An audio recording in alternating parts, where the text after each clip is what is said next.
The footy might stop with the final siren, but with ABC AFL, the conversation keeps rolling.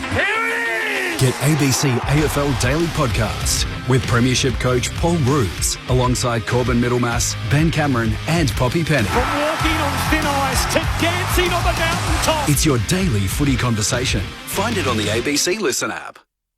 ABC Sport. On ABC Sport, this is the AFL. Room to steady and finish. It's close to the goal line and Marty got there. Another one.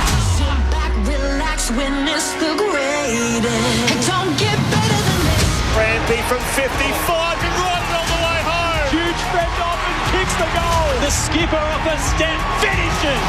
Take a seat, 'cause it don't get better than this. Right foot strike. He's got it. Oh, the home fans like that. Takes a bounce, unguarded, goal square.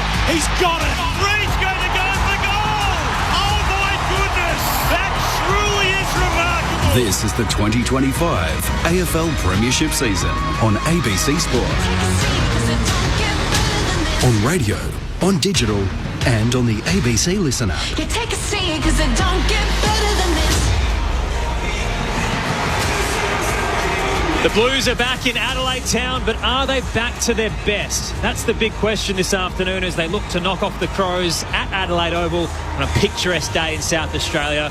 And the Crows, they've got their own credibility concerns. 3 losses in the past month. Both sides set to clash as well without some of their heavy hitters. Zach Williams and Jack Silvani missing for Carlton. Mitch Hinge suspended. Matt Crouch and Nick Murray injured for the Crows. The latter a huge blow for the home side, who've conceded an average of 5 goals to key forwards without him this season. Very ominous when you've got Charlie Curnow and Harry Mackay back in form together, fresh off 3 goals apiece against the Cats. It is great to have your company for the twilight fixture here on Saturday on ABC Sport. It is Adelaide and Carlton. Aaron Bryans to call the action. And alongside me, as always, is Tom Wilson. Good to see you, Tommy. Good to see you, Az. A huge game for both clubs, but especially for the Crows. On a bit of a slide, lost 3 of their last 4.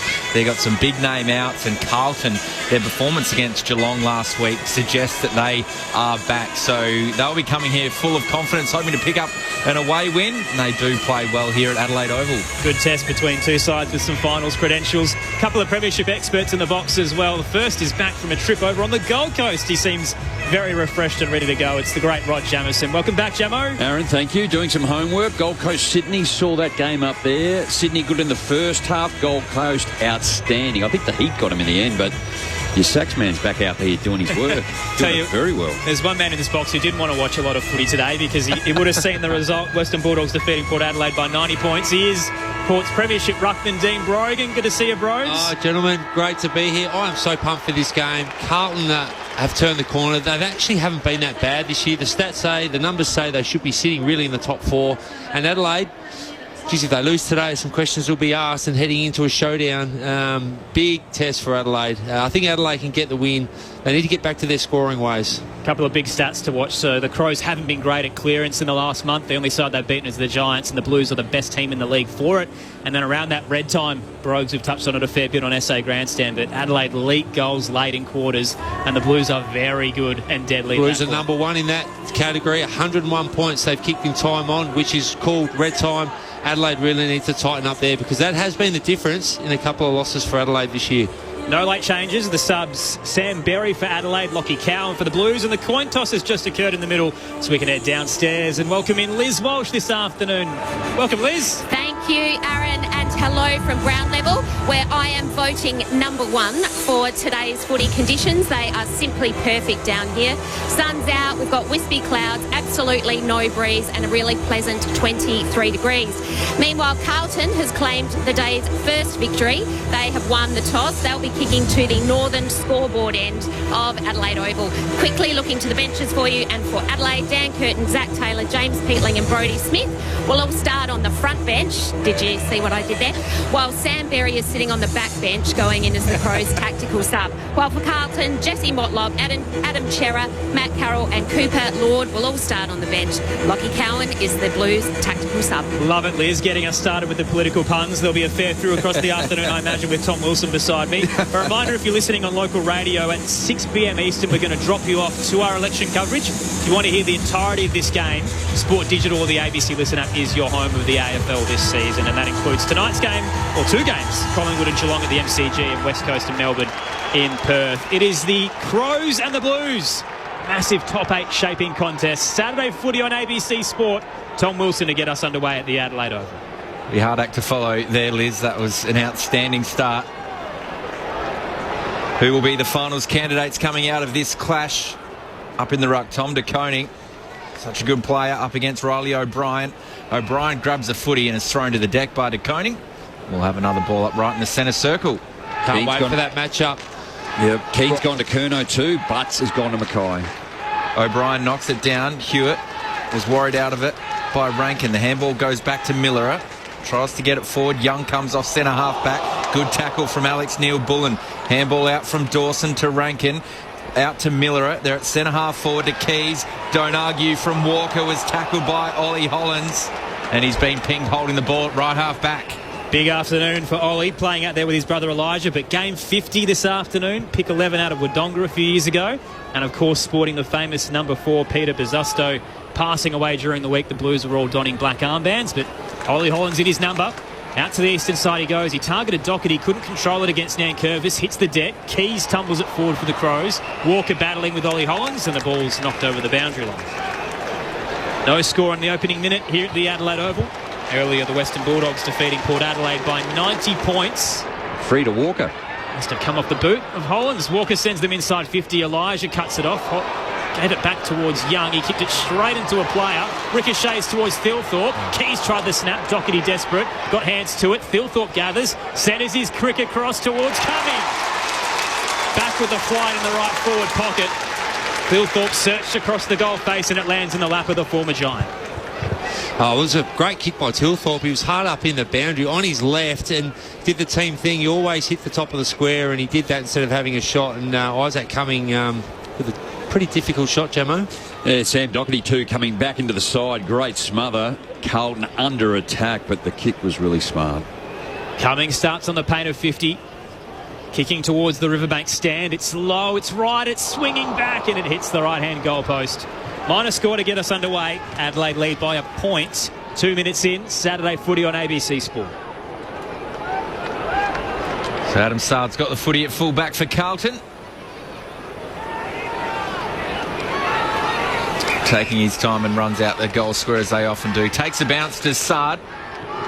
Pumps it on his left foot. Kicks towards centre wing. O'Brien and De Koning were there, but Mark Keane just jumped in front of the contest. Took the mark. Centering ball to Rankin.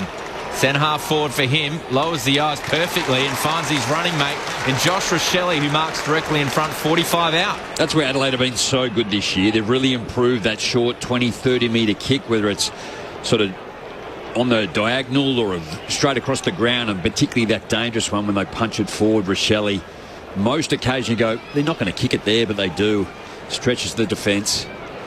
First real shot on goal. Easy one that is, out in front. So had limited opportunities last week, returning from that rib injury, but still competed.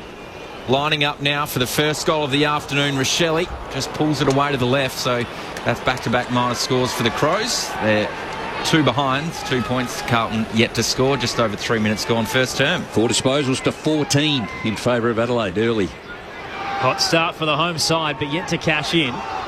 Mitch McGovern, the former Crow, to bring it back into play.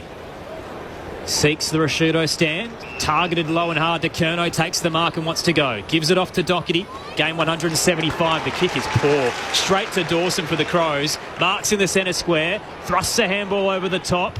Tight in the pocket. Michael Lanny looks for the central kick. Thilthorpe presents. Couldn't plunk it. Hits the deck. Carlton swarm. Trying to extract it is Sard. Falls into the footy. Rochelle on top of him. Ball up to come. 20 out. I think their blue jumper's really strong, quite like it, but they're wearing a white jumper with white shorts today too. Easy to the contrast. De Koning up against Walker, knocked it towards Cripps. Walker came through the bump on Cripps. Play on, says the umpire. Hewitt had quick hands out to Akers, who initially dropped it, but got it into his hands and kicked it out of defence. Gathered there by Max Michaelani. Left half forward for Adelaide. Saligo rode the tackle. Handball to the skipper and Dawson. Rory Laird off half back. Goes low. Finds Rankin. He marks. 45 metres out directly in front in the same spot that Rochelle missed earlier. Well, it's all played in Adelaide's front half at the moment. They'll be wrapped with this start, and they look sharp. And like you just said before, Jamo, they're lowering their eyes a lot more over this season especially, but just early in the game, they're hitting that short target and not kicking it long, where you got guys like Wiedering and McGovern that can chop it off. Lowering their eyes is a way to get past Carlton. The game is really simple. Give it to someone in a better position, give it quick, move the footy really fast. Great season so far in the midfield for Isaac Rankin. He's also averaging just over a goal a game. He sets sail for home. You can hear the crowd rising behind Rankin. He's got Adelaide first. Good start for the Crows. They're 1-2. 8 Carlton yet to score. 5 minutes gone first quarter. Already 17 uncontested. Adelaide 4 to Carlton. So they've just been in possession. Forward half. Defensive Carlton under enormous pressure early in this first quarter. Adam Chera coming off the bench, running into the middle. Like you said, Jamo, you've called it really well. Adelaide are just giving the first give today. Every time they see someone, they're just giving it. So it's a clear...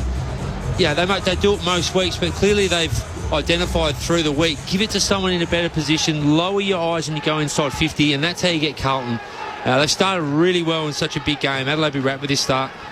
Punished at stoppage last week against the Dockers. The midfield starting to click again. No Matt Crouch this afternoon. Sid Draper omitted. Dawson, Saligo and Rankin, the star trio out there at the moment. Adelaide by 8. Carlton yet to score. De Koning rises above O'Brien, tapped it straight towards Dawson, pulled away from the ball, dropped by Cripps, no whistle. De Koning gathers for Carlton, tumbles it out to the eastern side. It's an awkward bounce for Worrell, goes over his head and he slides underneath it. Holland's lost his footing and Worrell gathers. Hands it off to Millerer, then Saligo, backtracking away, gets it back to Millerer. Down the line, he targeted Keys, it was tight on the paint and the wrong side of it in front of the Bashir stand. Out of the full, free kick Carlton, true centre wing.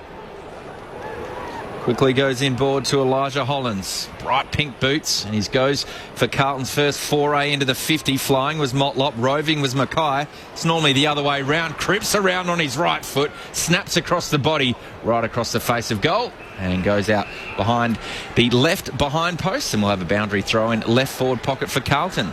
It's been intriguing to watch Cripps play. Like, obviously midfield, that's where he is, but a couple of times played ruck, which is quite unusual.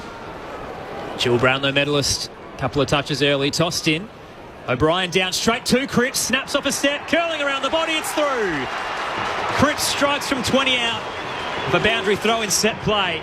And the Blues are on the board. 1 straight 6. The Crows 1-2-8. We've played 7 minutes of the opening term. Saturday footy on ABC Sport with premiership players Rod Jamieson and Dean Brogan. Well, you both called it the champion, the double Brownlow medals, not triple, but he was on Rankin, just too big, too strong, and that's where he's at his most dangerous, is inside 50 at those stoppages. And De Koning, great tap down onto Cripps, and what a finish, what a player. Geez, they're going to have to be a bit better than that, Adelaide, in their back 50 against Cripps, the likes of Cripps. Forward 50, defensive 50 goals kill you.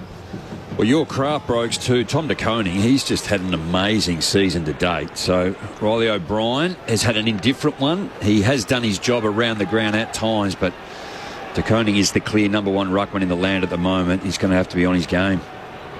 Looking forward to the thoughts of Rod Jamieson and Dean Brogan throughout the afternoon on ABC Sport. That was knocked out towards Motlop, who looked like he caught one high. Umpire says holding the ball. Play on quickly here, Adelaide. The ruckman Riley O'Brien gets involved in a 1-2. Handballs to Fogarty, runs into an open goal, smashes it through from 30. The link-up play from Riley O'Brien. Adelaide get the quick response there. 2-2-14. Carlton 1 straight 6. 8.5 minutes gone. Brogues. Wow. You told him not to kick in this box, and he's handballing like a midfielder. I think you just heard Jamo. You just heard Jamo that he's going to have to play well against probably the best ruckman in the competition at the moment. But he was spectacular there. He looked like a winger. He looked like Rankin. Just great handball, and just a beautiful handball to Fogarty. He didn't have to break stride, and Darcy Fogarty's not going to miss that. That's like a layup in basketball for Fogarty. It's good to see him back, and we got a good game on our hands, fellas. I'd like to rub my eyes then, Riley O'Brien. Never seen him run that fast, Jamo. Well, Tremendous play. But again, just the quick ball movement. It doesn't have to be speed of foot, but moving the ball so quick forward, it just puts the back under enormous pressure. They have to then man up. Adelaide by 8 once again. Saturday footy on ABC Sport. De Koning down, picked up by Chera, jams it forward with a high wobbler. Mackay presenting, rising above him, though. Strong mark from Keane. The Irishman got the height. Big task this afternoon without Nick Murray for the next 4 to 6 weeks. That knee issue just recurring. Keane plays on, pops it wide to the right. Mark taken from Brodie Smith on return. Gives it off towards Rankin, who swings towards the broadcast wing to Dawson. No one's on the mark. Can take his time and place the kick, and it's too long for Neil Bullen. Out the back. Head over the footy. Gathered by Haynes. Shot a handball out to Doherty. Tight on the boundary line. Walsh one's out of room. Boundary throw in to come right half forward for the Crows. They're kicking to the right-hand side of your radio dial and currently up by 8. Sam Walsh has only just come on, but in the real contest then, Dawson just on the boundary. Looks like might have corked him. Sam Walsh slow to get up and limping now. We'll keep an eye on that one. Boundary throw-in. TDK versus Rob. De Koning knocks it straight back towards the boundary line, and we'll do it all again. It's a throw-in just forward of centre wing. Text line 0437 774 774 if you want to get in touch. Stuart is a self-professed absolute Blues hater. Says Carlton are not back. If they are beat by Adelaide, they will not make the 8. A Blues hater? You either do. I reckon they're a team. I don't mind them. Yeah, they're good to watch and good to listen to. Clearance coming there via hand to Chera to Walsh. And all the way back they go forward. Long kick towards... That came from Carroll. Long kick towards Harry Mackay. Fisted out over the boundary line. And we'll have a throw-in forward side of the interchange gates for Carlton. 263 game player. Brodie Smith, welcome back. Involved in that contest. Last played in round 19 of last year, but has been lively in the sandful, averaging 20 touches. Tossed in, De Koning down. Searches for the boundary line. There's a whistle for a hold. It's going Adelaide's way. George Hewitt, the offender against Isaac Rankin. Dangerous kick back on the 45. Laird made it work against Mackay. And now they look to switch to defensive 50. Here's Butts, another player that hasn't featured since round 19 of last year. Forward to Michael Lanny in the centre square. Wide to Smith. Now to the eastern wing. Michael Lanny to Nankervis. Tried to dummy his way around the tackle. Got through Durden in the end. Receives the footy back from Worrell. He's running out of room. Motlop hunting. Worrell gets the footy around the body. Just a panic kick forward. Elijah Holland's battling with Neil Bullen. It's the deck. Young got a tackle, but handball came out. Rolls back to Curtin, and he's caught in a sandwich. Ball up to come, close to Adelaide's 50. Nessie through the eastern side. The Crows up by 8. We just highlighted how good Adelaide have been. It's the first time in this quarter where they've actually held onto the football, try to get around their opponent, give it first, and then that opens up the space. Young got the hit out against Walker. Got it to Elijah Hollands. He kicks a high ball. Brave stuff there from Rory Laird and Walsh. And Laird wins out with the chest mark. Both players had eyes of the footy. Takes the intercept. Centre wing out of sight of the ground. Plays on quickly. Adelaide leading by 8 points. Goes inside the forward 50. Left half forward. Coming over the top was Haynes. Got the fist out towards Walker. And he took on the tackle there of Carroll. It was Lord, in fact. Very similar haircuts, those two. So we'll have a boundary throw in left half forward. In Adelaide's forward 50, they lead by 8 points. Tossed in a play. Just inside 50. Walker down. Slapped it forward. Hit and hope. It's cut off by the Blues. Exiting kick.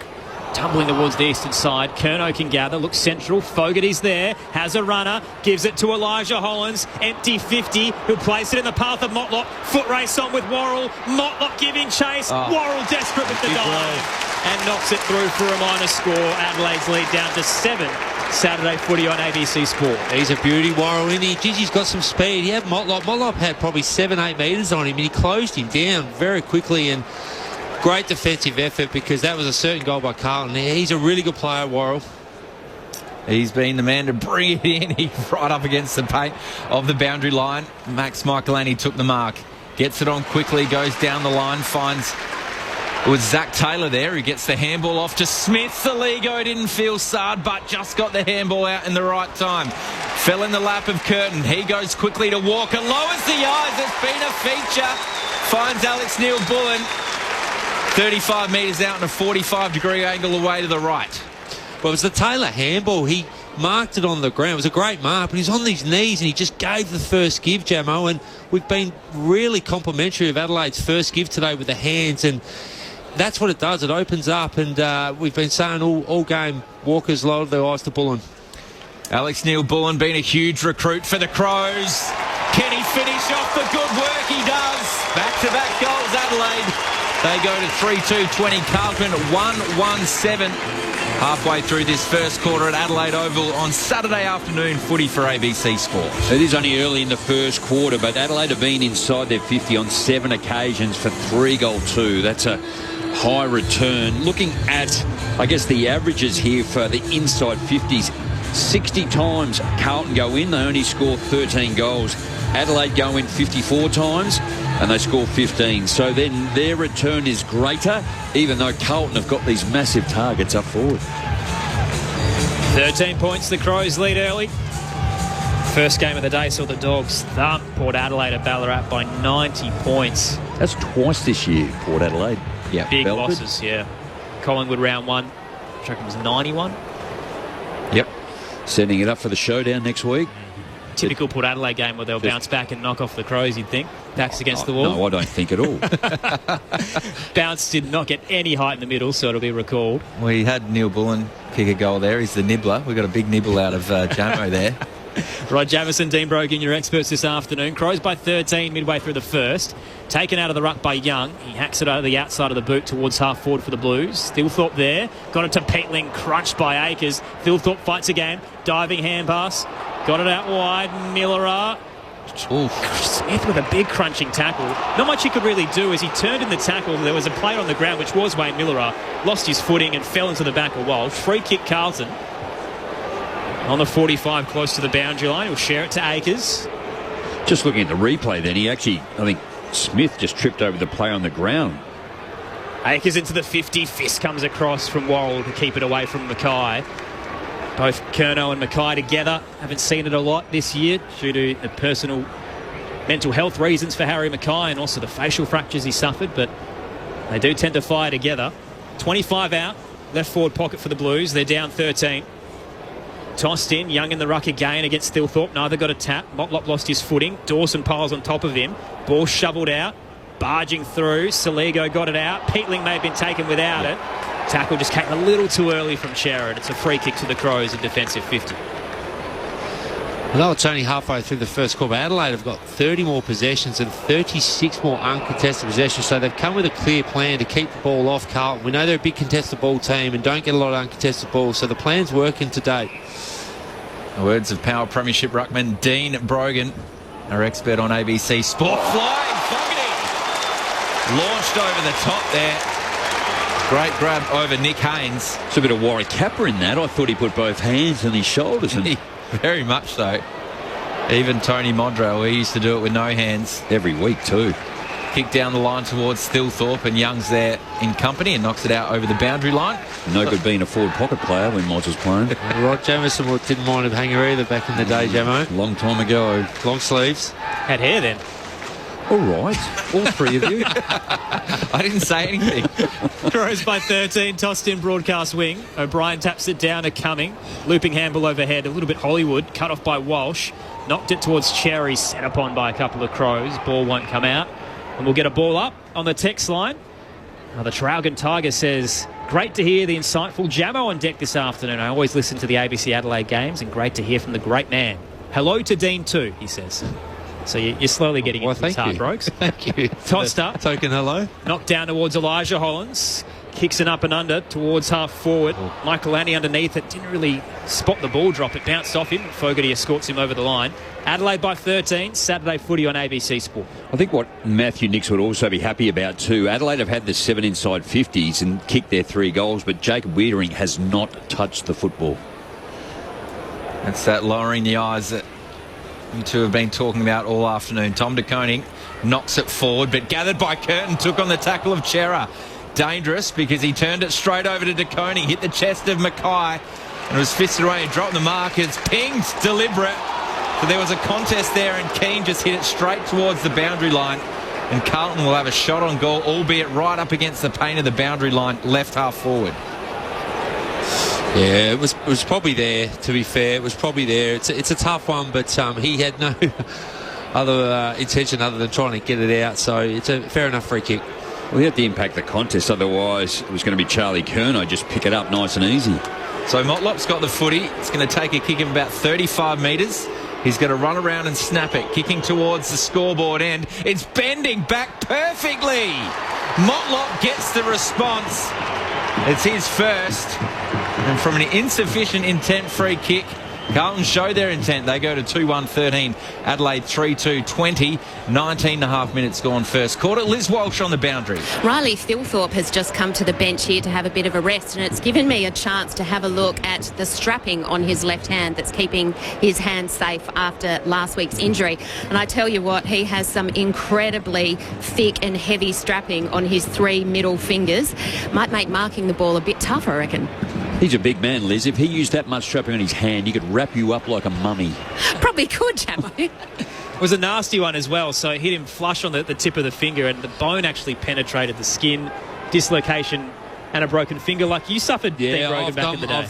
I've done one of those, and it's a really painful injury, and it will stay with you for the rest of the season. It's going to be real difficult for the big fella to take marks with that padding. Adelaide by 7, the Blues with the response. De Koning taps it down on hands and knees. Chera got a handball out to Hewitt, the hometown boy. Missed his target. Miller cut it off, floating across half back. Got it to Rochelle, then Dawson. Now the Crows through Smith. Swings it up to half forward. Little long for Fogarty. Backtracking is Haynes. Clean take for the former Giant. And he heads wide to another veteran in Sam Doherty. They want to move it quickly. On the 45, he's got Cripps close to the centre square. Handball out wide to Sard. It goes for a run through the corridor. Big woofs away from home. And sends it to the eastern side to Akers. Marking in front of the Odie stand. Not sure really what to do. Takes his time and then places it to Hewitt.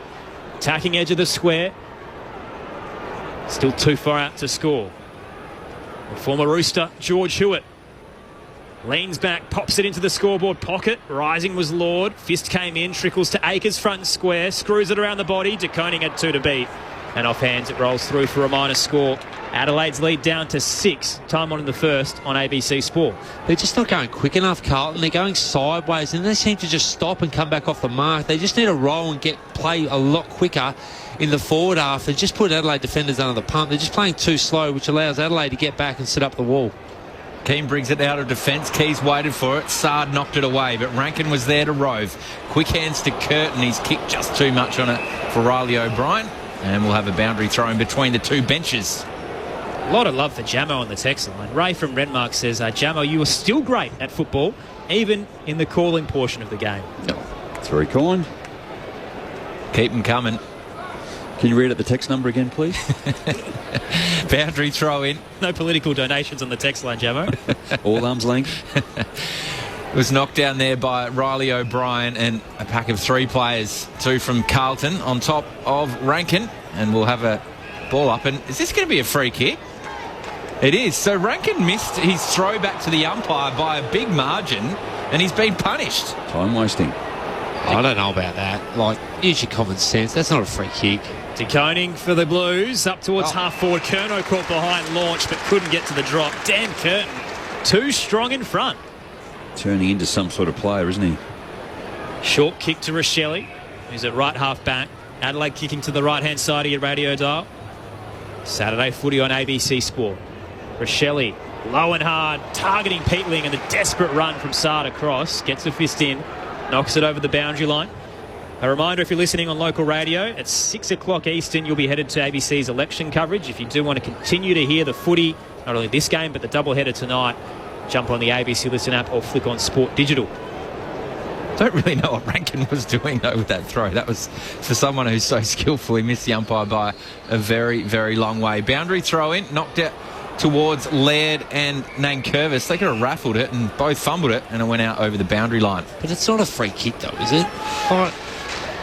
It shouldn't be. It shouldn't be. Who would know? But it was just quite bizarre, really, considering so early in the game. And normally we see 50-metre penalties when it's not thrown back to the player, not thrown back to the umpire, is an unusual one.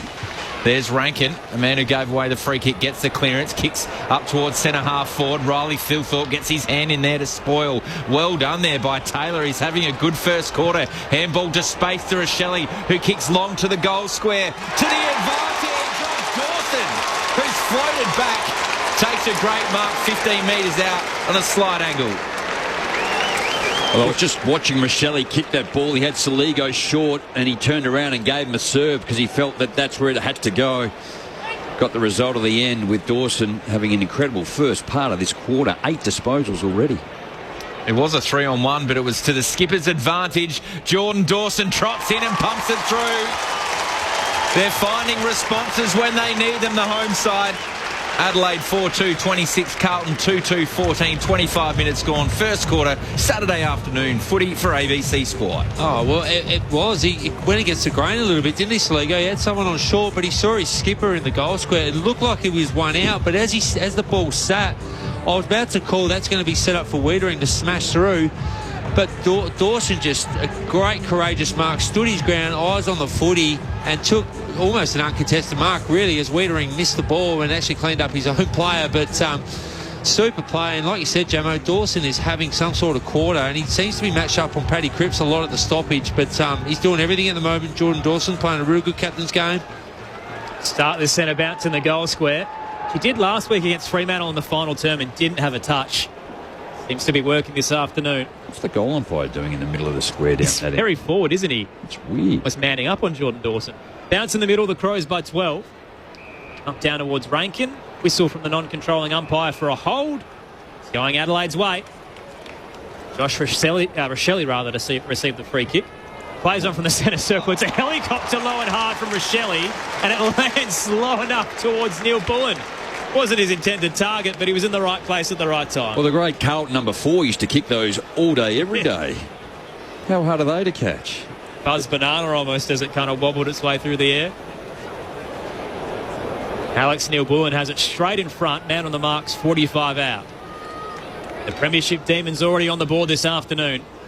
Neil-Bullen from the centre square comes in, kicks on the paint of 50, and it's never in doubt. 2 in the opening term for Neil-Bullen. Adelaide's up by 18 with 5 to play in the first. 5-2, 32 to 2-2, 14. Saturday footy on ABC Sport with Dean Brogan and Rod Jamieson. Well, we've talked about Adelaide lowering their eyes. I'm not sure Josh Rochelle meant to hit that target, but you get that sort of luck when you win clearance and you're winning a lot of the football. It's just things are falling their way at the moment, and we talk about Carlton are a massive contested ball team. We know that, and Adelaide had to be 50-50 in that area. And looking at the numbers, they're only -3 in that category right now. They're only -3 in clearances, but where they're getting Carlton now is on the outside. They're absolutely smashing them at the moment in uncontested possession and possessions, and Carlton just need to get their hand on it at the moment. Adelaide, great quarter, 5 goals a quarter. 5 goals first quarter normally helps you win games. Kicking efficiency at 78% versus Carlton at 57%. Other clearance coming the way of the Crows. Peatling got it to Rochelle, who's getting some midfield minutes and making an impact. Kick towards Walker and Young. Young beat him out in the contest. Handballs to Akers. Kick partially smothered by Curtin. Cripps will want to get this out of bounds in front of Peatling. Is he going to ping him? No. Very similar to what we saw in defence. Exactly the same. Yep. Exactly the same. Oh, even worse. So the crowd were right there. The umpire was perhaps slightly blindsided, but is getting the feedback. Crows leading by 18 points. Boundary throw in. Packed house, tossed in for this Saturday fixture.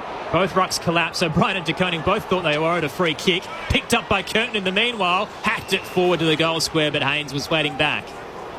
They're set for Carlton here. They come on the rebound. Some jeers for Mitch McGovern, the 48-game Crow. Up through the eastern wing. Backtracking were a couple of Adelaide players. Neither could take it. Mackay pounces, gives it to Fogarty. Little dinky kick forward, didn't favour Curnow. Fogarty follows up with a big tackle and holds things up on the paint of 50 for the Blues.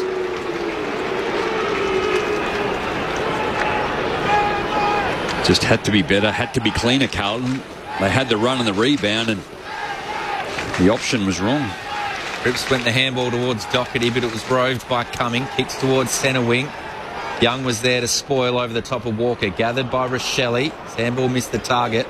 Goes towards the boundary, and Young's pretty happy to see that out. So we'll have a throw in centre wing out of sight of the ground.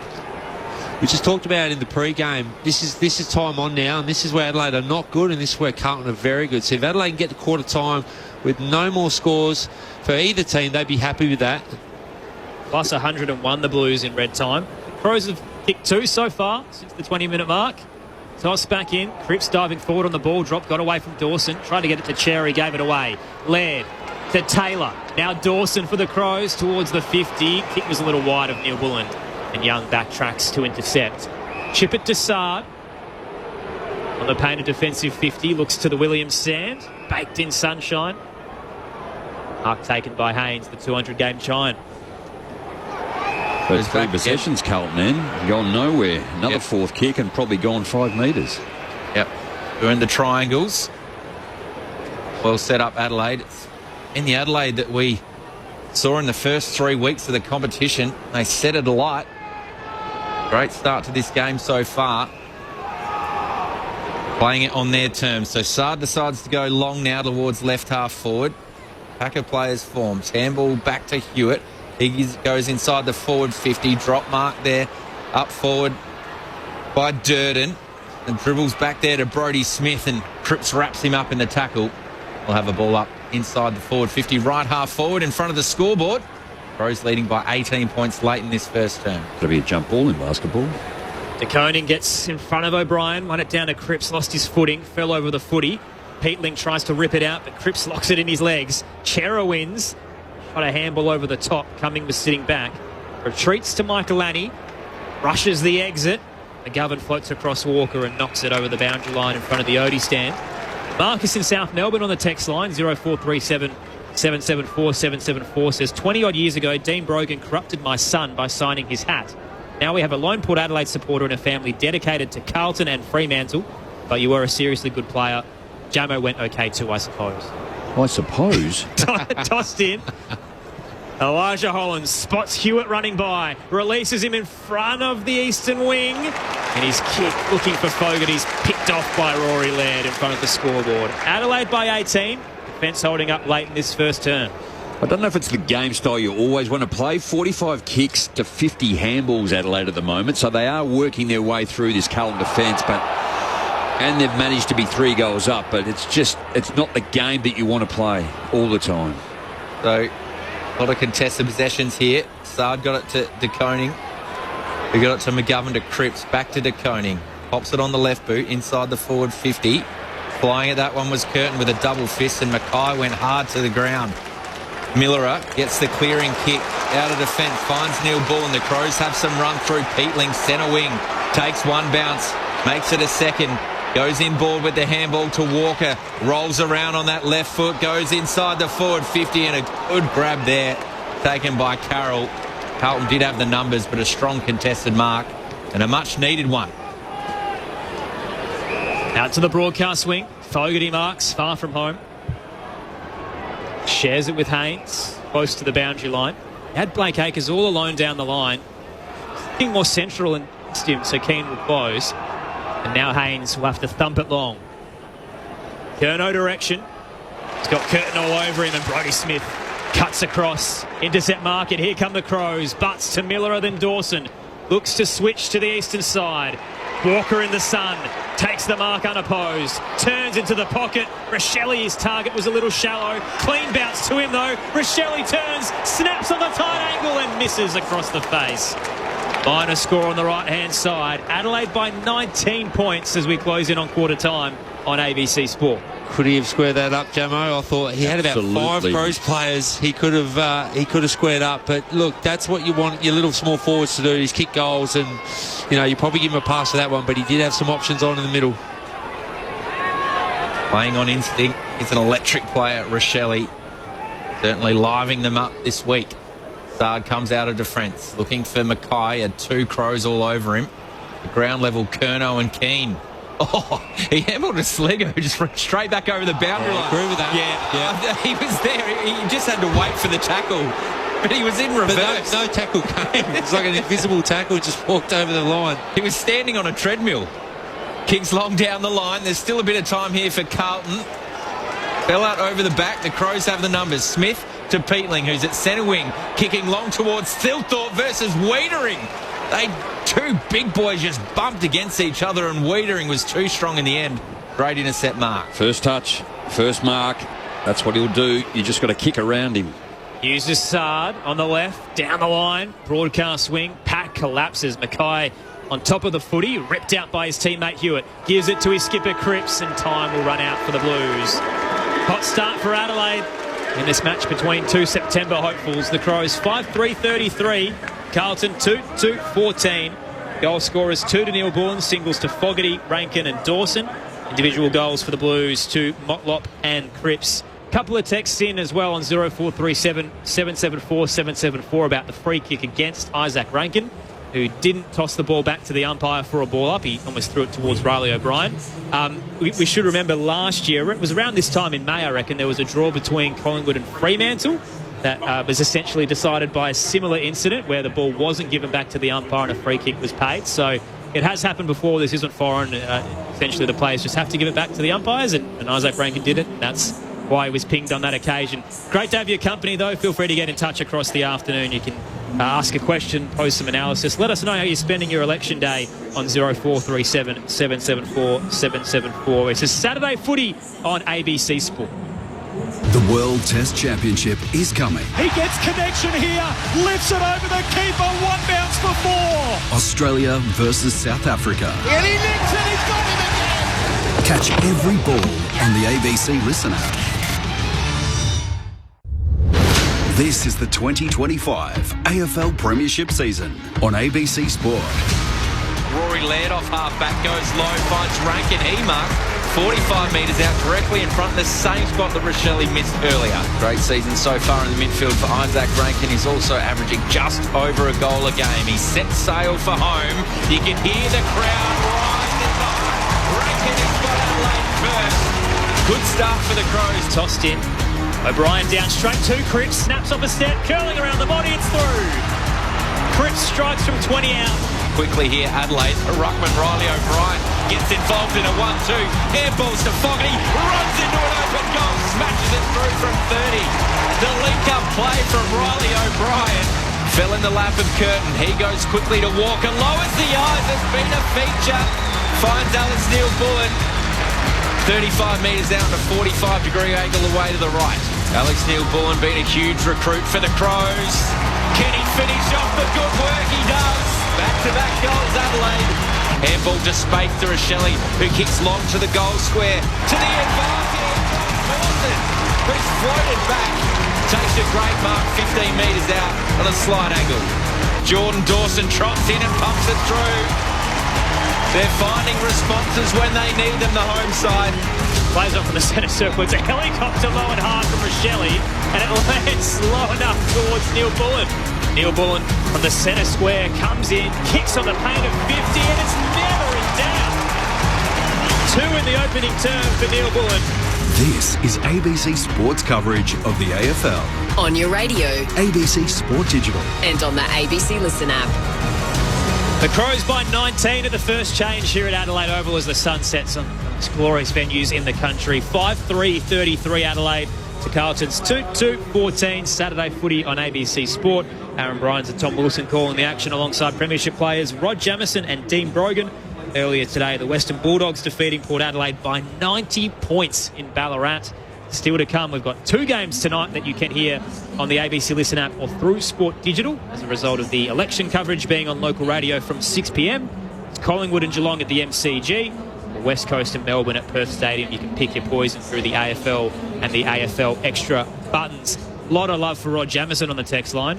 Leah, who is at Adelaide Oval, says Jamo's goal after the siren on his 21st birthday is one of my favourite highlights of all time. 9th of June, 1991. Steve from Bustleton. Love it when South Australia's on the wires because I get to hear Rod Jamieson. We've also got a listener who's texted in from Orlando, Florida, at the World Dance Competition for his daughter, but can't sleep when the Blues are playing. So great to have you with us all around the globe. Plenty of texts filtering through on 0437 774 774, but we best get the thoughts of our accredited and beloved expert, Rod Jamieson and Dean Brogan in the ABC Sport Box. Well, it's a deliberate handball game by Adelaide too, but they have just been lightning. Time in possession, 46% to 33 in that quarter. They've been all over Carlton with their disposals, plus 32.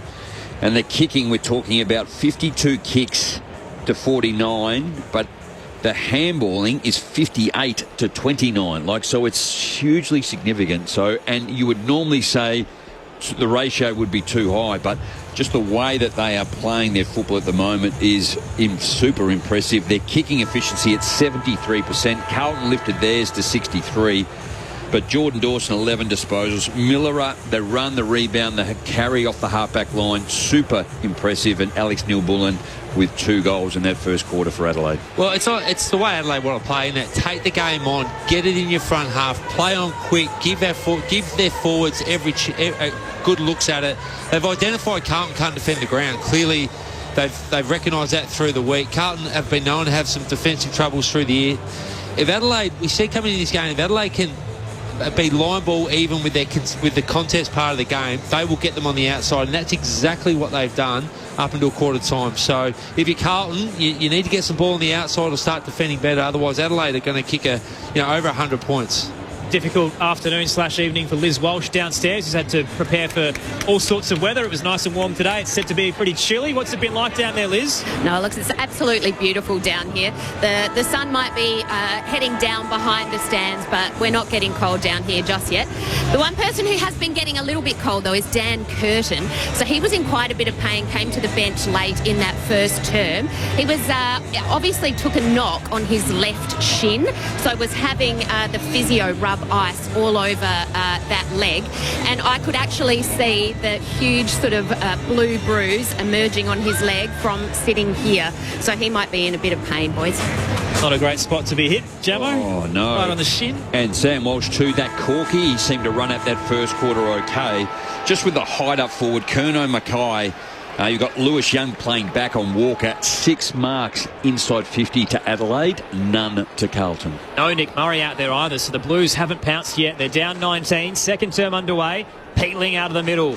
Wheels away from Walsh and then sidesteps a couple of Blues. Handball smothered by De Koning. Shoots back towards Laird. It's bit off a little too much there, Peatling, but it works. Millera out wide.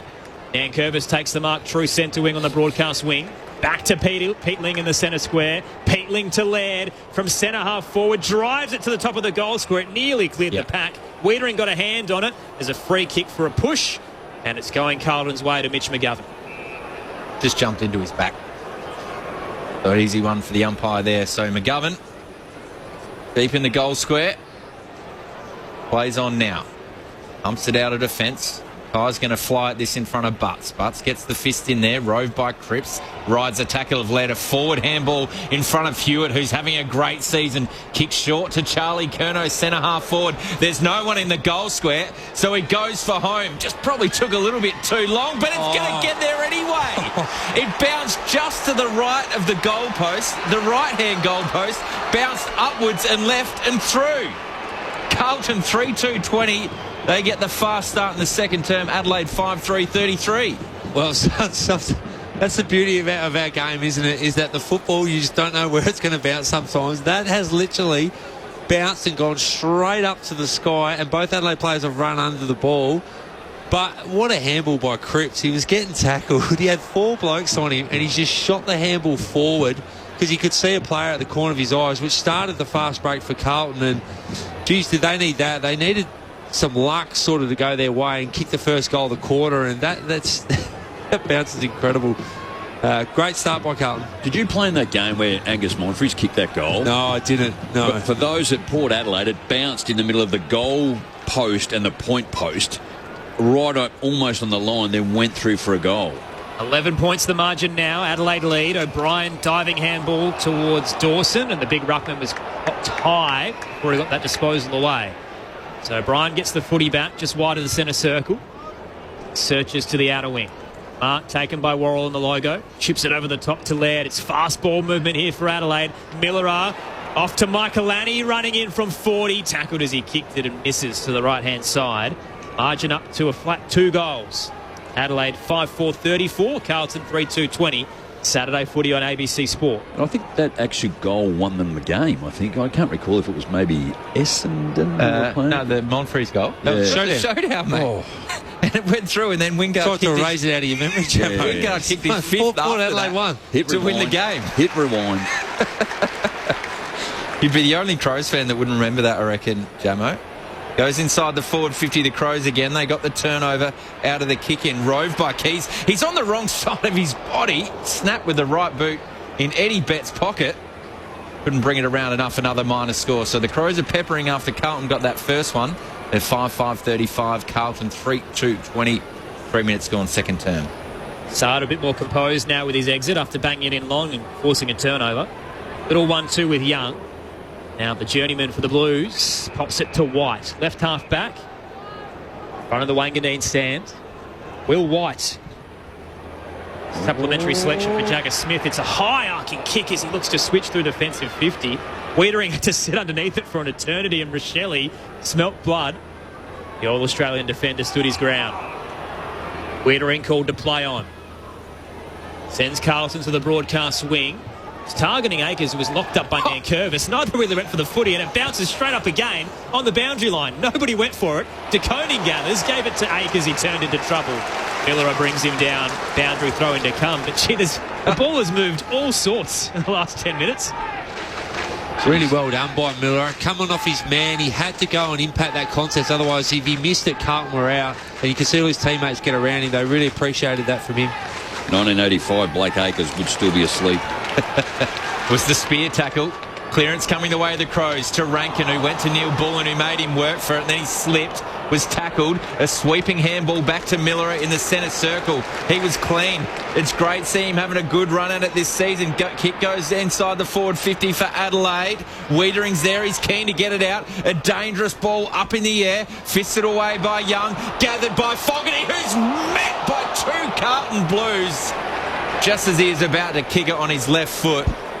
And he's done holding the ball. I think Taylor Walker got in his way. He was trying to kick the footy, but then had to swing back around and got monstered. Sam Walsh receives the footy. He's in front of the scoreboard. Carlton kicking to the right-hand side of your radio dial, down 13 points at the moment. Walsh drives it long and hard to the eastern side. Worrell flew first. Motlop stuck a foot in his back and it affected the marking attempt. Cripps catches it on the bounce, gave it to Ollie Hollins. Then Motlop back to Walsh. He'll go for a run up the spine. Uses Sard. This is good handball work from the Blues. Hewitt to Curnow into the 52. Hot for Mackay. At the back, Akers over around the footy. Good tackle from Elijah Hollins. Wraps up Keane, who's forced to flick it out. Little wide of Will White. Picked up by Hewitt. Caught too high by Dawson. Umpire says no. Ball up. Almost slid forward and Jordan Dawson's arm went above the shoulder. Umpire either didn't see it or was happy to let it go. I reckon he was blindsided. He was in the middle of the ground, wasn't he?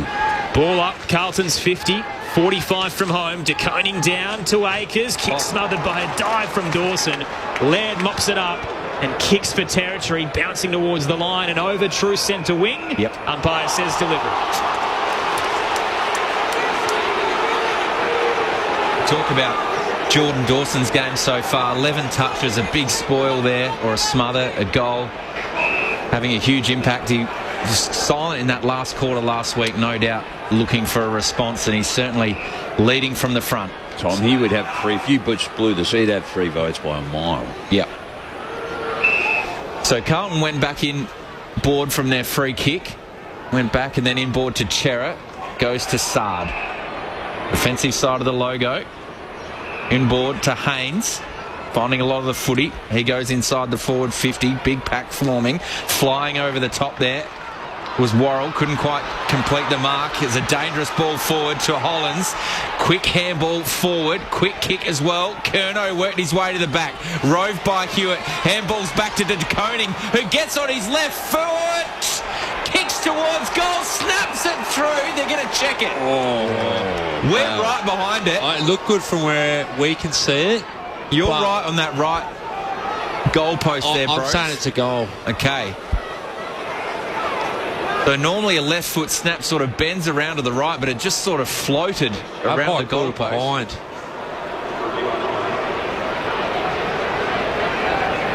So having a look at the score review, it's like umpire's call was going to be minus score. Going to be a tough one. 3 pictures up here on the screen and you can't even see which one works. The one on the bottom left looks like it's above the goalpost. This is going to be a tough call. You have to go with the umpire's decision, don't you? Decision on the scoreboard. So behind. Over the top of the goalpost. So minus score there to Tom De Koning. Yark said it was clear. Probably the right call in the end. Certainly couldn't overturn it, that's for sure. So Carlton 3-3-21, Adelaide 5-5-35. 12-point lead to the home side on ABC Sport.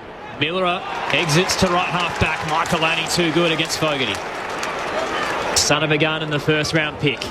Staring into the sun. Michaelani kicks long and hard.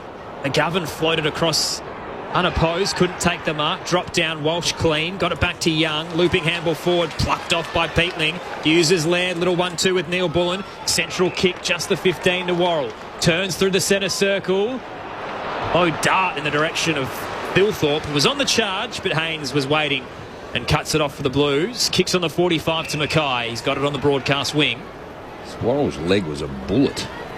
Mackay up to right half forward, using the body. Kerno got rid of Keane. Ball didn't drop in his lap, though. Elijah Hollands fights. He has 3 to beat, and he gave it away. Laird looping handball over the top to Nankervis, who turns in front of the benches, and Saligo hacks it around the body. High ball, and Sard and Rankin go at this one. Rankin didn't really have his eyes on the ball. Just sort of made contact there with Sard, who's a little bit worse for wear, perhaps winded. Certainly wants to kick because he's got that raking left foot. Just taking his time to get up. He's saying maybe in that contest he stretched his groin. Okay, interesting, Jamo. Get the latest from Liz Walsh shortly. Kick goes long. Worrell was flying over the top. Got a free kick in the end for a front-on contact. Three Crows went at it and Worrell landed heavily. But he'll win the free kick at left half back. Weird marking contest there, Tom. So De Koning went for a specky. Worrell was back with the flight and ultimately got tunnelled by De Koning's specky effort. Well, that's not a free kick then, is it? It's O'Brien's taking the footy as well. Kicks long over the pack. And there were hands in it. Fingertips at least as it rolls over the boundary line. So it'll be tossed into play. Adelaide by 12. Liz Walsh downstairs. Yeah, Adam Sard has limped to the benches, I would describe it. He's currently in discussions with the Carlton club doctor. I'll keep an eye on it. Adelaide by 14 as well. My apologies there. Free kicks, 9 to Carlton, 7 to Adelaide. Tossed in. Elijah Hollands at the back of the rucks, tackled by Nankervis, gave it away. Saligo to Taylor, then Miller shooting it through the centre square. Saligo's crutched as he got his kick away, but he's done well. Hits coming on the eastern side. Turns for Adelaide, pops it short. Rankin on the logo. Searching for options. Isaac Rankin spots Walker in front of the scoreboard. Big push on Lewis Young. Takes the mark, and they're going to give it to Tex. It was 2 hands right in the back. Big shove. And Taylor Walker's got away with one there. Got lucky. We could see that from here. That was clearly a free kick against Walker. But the champion's got it. You wouldn't put it past him here, Gemmo. It's right in his wheelhouse. So a gentleman down in front really juggling a lot of beers very well as he's walking back to his seat. You love beer, Gemmo? I do love beer. Out on the marks, 45 out. Walker, short approach, leans back from 50. It's floating across the face. They'll converge on the behind line.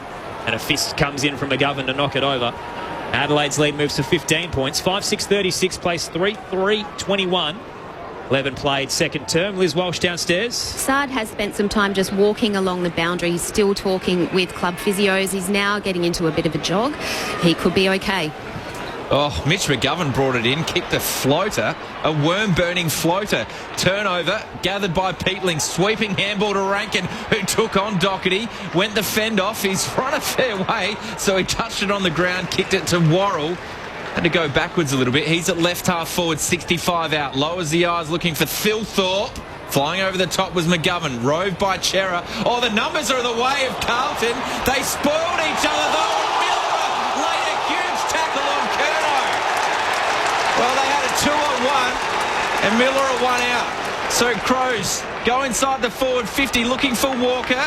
Young fits it away. O'Brien goes with a second attempt. Can the big fella grab it below his knees? Knocks it out towards a teammate in Worrell. His handball towards Walker. He was dispossessed in the tackle at right half forward. Cumming tries to keep it in and eventually takes it out over the boundary line. There was a free kick going the way of Carlton. I'm not sure what for. High contact against Keys over the top of Lord. So at left half back, Carlton get the relieving free kick. When tackling is so difficult at the moment, Wayne Miller's tackle then on Charlie Kerno was outstanding. Marks inside 50, 8-0 at the moment. Carlton Exit to the eastern side. Curnow, far from home, takes the mark. What about Luke Parker's tweet throughout the week? Touch footy. Curnow wide to Lord. Just his 9th game this afternoon. He's done the best in 4 of them. Lord down the line. Mackay presents. Fist came in from Butts. Mackay tries to rip it away from Dawson. Umpire quick on the whistle to call a ball up. On the text line, Colin says, "Hey team, just spent 8 hours handing out how to vote cards at a polling booth. Now relaxing and waiting for the count to start by listening to your call. Go the Crows." Speaking of which, at 6 p.m. Eastern, if you're listening on local radio, you're going to head to our election coverage. So if you want to keep listening to the footy, jump on the ABC Listen app. Free kick out of the stoppage. Saligo held by Cripps. Free kick to Adelaide. We're currently up by 15. Saligo bullet pass wide to Peatling. Just inside the centre square. Have plenty of midfield minutes, you'd think, without Matt Cratch out there for the next month. He'll give it off towards Isaac Cumming, the 2 former Giants combined. Just defensive side of the logo. Saligo's worked forward after starting the chain. Marks right half forward, kicks towards Walker. He had a 2-on-1 there. Doubled up by Young and Haynes. Haynes is a little bit worse for wear here as well. He's holding his chest and hobbling there. So it's keeping an eye on him. He's running back to fullback now. Cherry's normally prolific with ball winning. He's only had 6 disposals at the moment for Carlton. Sam Walsh also very quiet with 5. Tom De Koning took it out of the ruck, gets it to Akers to Walsh. Kicks out a defensive 50. Long to a contest. Mackay fisted it down. Dawson rove. Cripps smothered. The 2 skippers. Cripps runs through the tackle. Off Saligo, but Dawson mows him down. Play on, says the umpire. Ollie Holland's handball missed the target. Neil Bullen gathered. Nankervis. Peatling worried out of it in a strong effort there from White. Smith gathers. Handballs back to Worrell. The composure, the experience. Worrell finds a teammate in Cumming. Right half forward. Tex. Marks. Painted the 50, 45-degree angle. Had a shot from here before he's had a sider. Well, both teams, the pressure's really improved, especially from Carlton's perspective. They're really getting at the Crows 1-1. They're not going 2-1 where Crows can get the overlap. So there's a lot of pressure, a lot of ball on the ground. And Adelaide was just a little bit sharper out of that contest, which allowed Worrell to hit up Walker here. So yet to kick a goal this quarter. We're 15 and a half minutes in. Taylor Walker will take a kick from 55. He's hit it beautifully. He's got the distance and he's got the accuracy. The Crows veteran and leading all-time goal kicker at the club gets Adelaide 6, their first for the quarter. 6-6-42. Carlton 3-3-21. 16 minutes gone. Liz Walsh on the boundary. It's good news for Blues fans down here. Obviously, some quite concerns over Adam Sard's groin. He spent some time down on the physio mat getting some treatment, but the club doctor put up her thumb and said, nah, he's all good to go, and he's running back on the ground now. Carlton jumped under the blocks in this second quarter too, and as the quarter's gone on, Adelaide have worked their way back into it. They were 15-20 disposals up at one stage. Now Adelaide are 8 in front, 8 inside 50s to 3. And we always talk or hear about Ben Keys' work rate. He's had worked so hard to get to spaces where teammates could have used him, but he's only had the 3 disposals at the moment. Crows by 21 points. Saturday footy on ABC Sport. Phil Thorpe wins the tap and does his own crumbing. Kick towards the 50 for the Crows. Wienering launches with the fist but took out Haynes in the process. Ball chicks down, picked up. Keys from 30, strikes. Adelaide goes bang quickly. And it's carnage for the Blues with Nick Haynes down on his haunches. Ben Keys has his first for the afternoon, and Adelaide's up by 27 points all of a sudden off a couple of quick fire goals. Rod Jamieson, Dean Brogan, your experts on ABC Sport. Well, Jamo, when you work as hard as what Keysy does, you're going to get opportunities. It might not always be your way, and you might get overlooked, but if you just keep working hard, you end up getting on the end of some brilliant play of Adelaide out of the centre bounce stand, and if you just stay engaged, you might not have a heap of possessions, but that's what Keesy's like. He's happy with 10 possessions and a goal. He's happy if he's work rate through the roof, and Adelaide have had the answers this quarter. Carlton started really well, but Adelaide the last 5, 6, 7 minutes have been super. 7 goals to Adelaide with 6 individual goal scorers. Bullen with the 2. Unfortunately, Carlton just have the 3. Charlie Curnow kicking 1 in this second quarter. They need a clearance, but the Crows gather. Dawson to Saligo. Handball's out to Cumming on the wing. He's been busy on that outer side of the ground. Michael Annie's kick is smothered there by Akers. Certainly needed that 1%er. We'll have a throw in. Forward side of centre wing, outer side of the ground here for Carlton. They're trailing by 27 points. Great start here from Adelaide, who were desperate to respond after that performance against the Dockers. Toss into play. Lewis Young takes it out of the ruck against Thilthorpe and then gave it to Motlop, who bursts out of the stoppage. Didn't quite make the connection with the kick as it loops towards centre half forward. Fist came in from the Crows. Taylor in the centre square. Spun in the tackle and handed it straight to Sard. Now Cripps. Wormburner into the 50. Fogarty can't gather. Adelaide mop it up. Dan Curvis tried to sidestep Lord, who kept hunting. Good tackle. Handball shot out. Saligo gathered and then fended off Fogarty high. Free kick to Carlton. Right half forward. Fogarty spots Ollie Hollins on the paint of 50. He's wide right, eyeing off the Riverbank stand end. Ollie Hollins in game 50. Thinks he has the range. Backtracks, little stutter step, spots a leading target. Mackay presents, slipped through his mitts. Saligo at the back, gives it to Curtin. High up and under exit. Walker's on the charge. Nearly bounced straight to him. Sard's escorting him towards the line, and Walker kept fighting. Knocked it towards Taylor, who loops it back over to the Texan. Then towards Curtin. Back to Taylor. Adelaide just keep forcing it forward as they continue to run out of room. Thilthorpe to Taylor Walker again. The Texan started it. He's going to finish it. Into the 50 up to Isaac Rankin, who marks 20 from home. 45-3 angle to the left. That was seriously like almost Harlem Globetrotter, wasn't it? The way that they just took the game on. Rankin plays on off a step and misses into the left-hand goalpost. Minor score. Adelaide up by 28. It deserved better from the 35-year-old who set that up, and Isaac Rankin didn't cash in. He didn't read the script, did he? Rankin, Harlem Globetrotters always score the basket or kick the goal. He didn't on that occasion, but brilliant play by Adelaide. Yeah, Zach Taylor's work up against the paint of the boundary line as well with his 1-2 work and his kicking board outstanding. So Akers has got it centre wing for Carlton, outer side of the ground. Kicks towards left half forward. Curnow got in front of Keane. Left half forward, kicks inside the forward 50, and they've worked hard, the midfielders. Walsh marks left forward pocket, about 30 metres out. They haven't been able to take it from one end of the ground to the other, Carlton, in this first half of footy. Their shot on goal is exceptionally tight on the boundary. Walsh, all class. Certainly is. 4 goals for the year. He'll take his best work. Goes the drop punt, and he's pulled it to the left.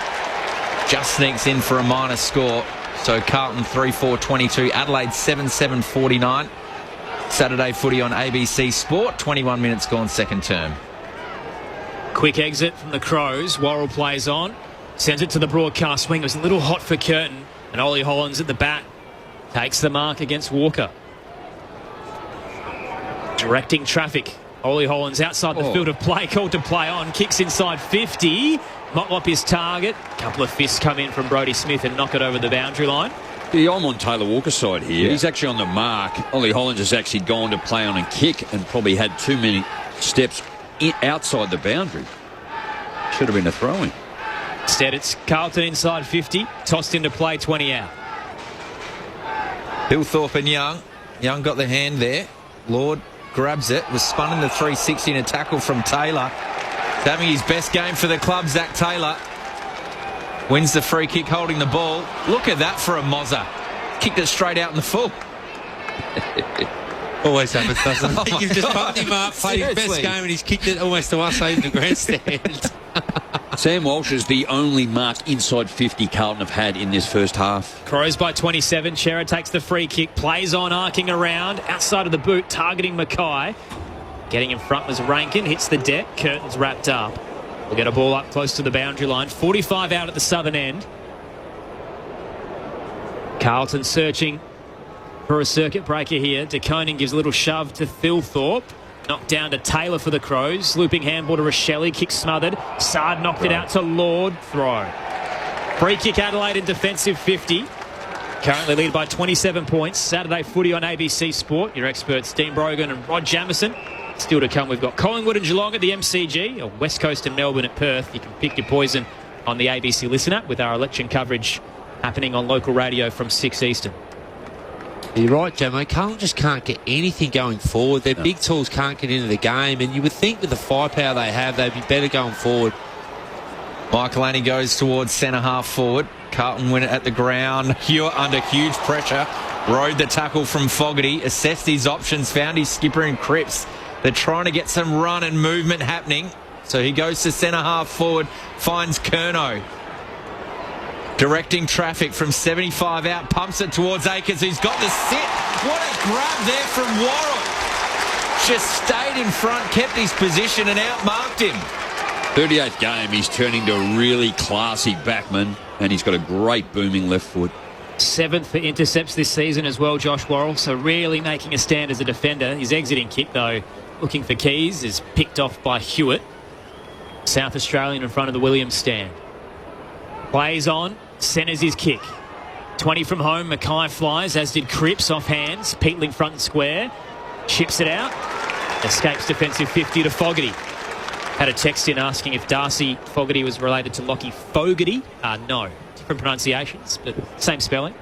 Fogarty for the Crows, down the line looking for Walker. Fist comes in from Wiedering. He knocks it over the boundary line. Crows by 27 points. 7-7, 49 to 3-4, 22. Earlier, the Western Bulldogs defeating Port Adelaide by 90 points at Ballarat. Matty Bowe doing the running for Carlton. Played for Adelaide, Glenelg and Port Adelaide. Not moving all that well either by the looks of it. DeConing up against O'Brien. Ball hit the deck. Rankin doing his work. So too Hewitt. Handball to Chera. Underground to Walsh, who's taken out over the boundary line. Was dumped into the deck there by Peatling. No free kick, so we'll do it all again. Adelaide's contest work really good this quarter. 10-2 in clearances, +7 in contested ball, and +6 in ground balls. Really good numbers against a powerhouse in contested work in Carlton. Really good numbers by Adelaide. So DeConing grabbed it out of the ruck, kicked towards centre half forward, bouncing ball. Curnow gathered, very skillful. Kicks inside the forward 50, not to his teammates' advantage in Durden, who's chasing Worrell, who just stepped around him. Wow. Finds Rochelle. Elite by Worrell. Rochelle played on. Now he's running towards the boundary. Gets it on his left foot. Curtin's got the sit over Doherty. Takes the mark centre wing. Doherty knocked it out of his hands. No 50. Curtin did feign a handball, so umpires maybe giving Doherty some relief there that he baited him into that slap. Doesn't matter. The Crows switch through Smith. Out wide to Butts. He has Michael Annie close to the boundary line. Sun is set here at the Adelaide Oval. The lights are on now. They've just carved Carlton up playing like this. Easy uncontested movement as Michael Annie and Laird stat pad a bit on the eastern wing. 2 minutes to go in the second term. The Crows by 27. Michael Annie now decides to go forward. Has a run with Motlop far off on the mark. Michael Annie down the line. Fogarty presents. Front position was DeConing, and he's too good. Takes the intercept mark. His value continues to rise. 59 marks to 44 in favour of Adelaide. DeConing sends it back where it came from. Up towards the logo, and it's back in the hands of Michael Annie. The Crows will look to go again. Chips in board to Saligo. Could have raffled it between him and Peatling. He kicks out towards Curtin. He's got some run in. Smith decides to use him. Looping handball over the top to Rochelle. In a bit of a pocket, his kick partially smothered there, but it still ends up with Walker. But his handball missed Smith, who was running into the forward 50. Was on the wrong side of him, but could have straightened and had a shot. Instead, we'll have a boundary throw in 60 metres around from Adelaide's goal. Left half forward, leading by 27 points. Just distinct differences in the way they're playing. Is that Adelaide get it and off and really trying to move it fast. Carlton have done it on occasions. Tossed into play, O'Brien tapped it straight to Rankin, but it bounced off him. Picked off by Peatling, though. Around the body, screws it towards the 50. Dawson leading out, couldn't take it. Tackle comes from Carroll. Did well to turn him as he fell. Yeah. Rolls towards the boundary line, and it'll be tossed in. Adelaide by 27, and yet to concede a goal in red time this game. Just struggling for the first couple of months. Michael Voss looking very serious in the coaching box, rashing out some notes before half-time. Tossed in, O'Brien down. Tapped it straight to Walsh. Hands it to Cripps. Lost his footing. Has to give it back to his star mid. Walsh now under a bit of pressure. Kicks a loopy one. 15 and Curtin flies up and out Mark's Lord. I think you'd be an angry little coach. Michael Voss. You. Very, very. Curtin inside 50. Pinpoint pass to Dawson on the charge. And he marks tight in the left forward pocket, 25 from home. A very disgruntled supporter at times, Jamo, so I couldn't imagine the emotional ride of being a senior coach. I saw Kane Corns coming up in the elevator today, and I just said to him, can you just stay out of trouble, please? He came in with a beanie on, his collar's up. Now, Jamo, you forgot a showdown goal from Angus Monfries earlier. Do you remember a Jordan Dawson showdown goal from a similar spot here? 2 years ago. This is a tighter angle. Jordan Dawson, couple of steps, casual on the left. Has he threaded the needle? My goodness, what a goal! On the halftime siren, Jordan Dawson with a bit of magic in a pocket that's becoming his own.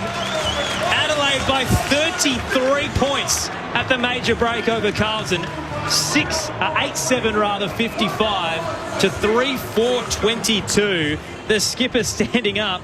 My goodness, what a finish from him. He's got 2 this afternoon, Jordan Dawson.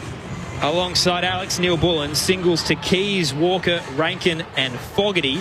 For the Blues, the 3 individual goals to Cripps, Motlop and Curnow. And Adelaide looked like they found some rhythm after a really uncharacteristic performance against Fremantle on the road last Friday. Rod Jamieson and Dean Brogan, your experts on ABC Sport, to break it all down here at the Adelaide Oval. It's felt a little bit one-sided so far, bros. Well, it has. Adelaide have absolutely smashed Carlton. Look, we said at quarter time that at the outside game, Adelaide were dominating, and Carlton was still hanging in there with their contest work. It was pretty level pegging there. But what Adelaide did in the second quarter is they beat Carlton at their own game in their contest work, which allowed even more sort of blood, as you speak, on the outside. They've absolutely smashed Carlton, and Carlton just can't get any flow in their game at all. When they got the ball in hand, they go slow, they go sideways. There's no bounce, there's no handball receives. And when they go forward, it just looks like everything looks hard for them. And well done to Adelaide, because they're doing it both defensively and offensively. So, look at some of these numbers, Jammer. They are plus 60 in uncontested possession, plus 10 in contested possession, plus 8 in clearances, and plus 60. My maths isn't good, but 59. Let's just put, plus 59 in possession. So I went to Morphevale High School and I'm a Southerner, but it doesn't matter. They're getting smashed, and this is totally on Adelaide's terms, and they've really identified. Carlton will give you a good look at it, and they would be rapt how they've approached this game, and Carlton just don't have enough. Adelaide just got way too much around the footy, Jamo. I think 59 plus in terms of the uncontested probably highlights that mark, 63-44. So it's in terms of how Adelaide are controlling, but not only doing that, they're actually effective in terms of how they're moving the football, and it's getting to the target really quickly and really fast and deliberate, and I think that's what's really opening up Carlton. So Carlton won the defence of them. I like their defence, and Wiedering's a star, but he's only had the 4 touches and 1 mark. Now, he's normally a lot more dominant, so there's a real thought process as to how Adelaide go forward. It was 10-1 marks inside 50, and sometimes you go, well, Carlton, yes, but no, it's all Adelaide at the moment, again, the way that they are using it. They look like they're deliberate. Carlton are getting at Adelaide when they're coming to them, but this their handball forward is too quick, and there has been a couple of occasions where Adelaide haven't used that football and Carlton have been able to lock them up and shut them down. But I think there's still a significant improvement in Carlton with their ball winners to get hold of it in the second half, and only 33 points, 6 goals. It's not much. 5 or 6 is not much to actually shut down, but just at the moment it's hard to see where that's going to come from. And Harry Mackay is certainly what their leading goal score. No, Charlie is with 13 for the year. He's kicked 1 today, but outside of that, they haven't even looked like scoring too much, and not where they need to be. They're not getting enough football. When they do move it fast, Carlton, that is, like Charlie's getting it inside the square. That bomb that he kicked to kick the well, he has to get up the ground to be that connector, totally. Which allows, and then they've just got no one inside 50 because Mackay's nowhere near it today. So You're right, Joe. They're just too slow, basically. That's in a nutshell. They're too slow against Adelaide's speed and precision with the football. And like you said, they are just dissecting them slow, and then when they go quick, they go really quick, and they're going around Wiedering, so to speak, going inside 50. Their methods just are better than Carlton's, and this could get out of hand if you're Carlton, if you don't come out and change a few things, but I don't know if they have it. They're just slow. So, Riley O'Brien's too. We said that he have to have some sort of game. 19 to 11 hit-outs against De Koning. Hit-outs to advantage 5, De Koning 4. Cripps is picking up the clearance. De Koning's doing his own work too. And first possession, Cripps 5 and Peatling 4 in that first half. So you've banged on about how good they are around the football, but Adelaide have been able to get on top or negate in that area, in the centre and around the ground. And if you're a Blues fan, you'd want to see a little bit more, considering the only sides they'd beaten before last week since round 17 were West Coast and North Melbourne twice. They finally get Geelong in a great game, and you think, maybe Carlton's starting to return to some form, and you don't want a big road loss to really derail some of that momentum and put Carlton back in the lower echelon of the ladder. So, well, I think that is true, but then I look at Adelaide as well, and yes, they lost to Gold Coast. I went up there last week. It was stifling hot. Sydney blew up after half-time. They could not go. Gold Coast are a good side too. Geelong, they lose here by 3 goals. When they were up 30. They should have. That was a really disappointing one. Probably the Fremantle game, albeit they only lost by 18. That was one of the more difficult and disappointing games I've seen Adelaide play. So I think they've been reasonably consistent, Adelaide, with their form. So I'm not surprised they are playing as well as they are here again. But Carlton, after last week, I would have expected a little bit more after the big win against Geelong. Crows by 33 at the major break. Great to have you with us for Saturday footy on ABC Sport. Earlier, the Western Bulldogs defeating Port Adelaide by 90 points at Ballarat. Now, the Dogs had a run of 6 unanswered goals early. They kicked the last 10 as well. 3 goals to Norton, Bont and English. Bontempelli had 23 touches around those 3 goals. Tim English had 27 touches as a ruckman. It was all one-way traffic at Ballarat after quarter time. What's the fallout, Brogues, of today's game? Last time I said something and they lost, it was all over the news. So I'll stay quiet on this one, but they dropped a bit massive egg today. Yeah. I think the Bulldogs are very good, but 90 points, and I watched most of that game, and it was bad. It was Collingwood round 1 all over again. The numbers, it's been a false economy again with Port Adelaide. Their last 3 weeks, they've got the wins, but the numbers have been against them, and especially from a contest, like contested ball, all the tough stuff, they've been really down. It's been individual brilliance that's got them over the line the last few weeks, and a bit of luck. They got found out today against a really good team. But this is Port. Like you said, Aaron, they'll probably backs against the wall. It's a big showdown. They'll come out and probably fire like they did against Hawthorn next week. But it's a dangerous way to play like that, and it's a long year. But, look, they're a 50-50 football team. We've called it like that. They're not in the class of the Bulldogs at the moment and these top teams. So shapes up for an interesting week for Port and the showdown next week. Because it looks like Adelaide will probably win this, hopefully, if everything goes well. So a lot of pressure will be on Port coming into the week next week. The theme for Port Adelaide, last year they have 12 games that they kicked more behinds than goals. They lost 3 of those, but the 4 games they have lost, again, they've kicked more behinds than they have goals. Clearly you've got to kick more goals than the opposition to win, but I just think the amount of shots they're not as efficient in front of goals. So that's one area of concern from 2, plus 91 points today is clearly there's multiple areas they need to improve on. Felt like a bit of a reality check where the Hawthorn win was very emotional and very dominant, but then you just get over the line against Sydney, you just beat North Melbourne. 3 in a row probably doesn't. It looks good on paper, but it probably didn't reflect where they sat until this afternoon. So the Western Bulldogs winners by 90 points was certainly a drastic way to check them back into place. Still a couple of games to come. So tonight there's a doubleheader. You can hear one or the other through the AFL or the AFL Extra button on the ABC Listen app. Collingwood and Geelong at the MCG. Massive clash there. West Coast and Melbourne. The D's could be gettable as well for the Eagles, who are yet to record a win. They host them at Perth Stadium.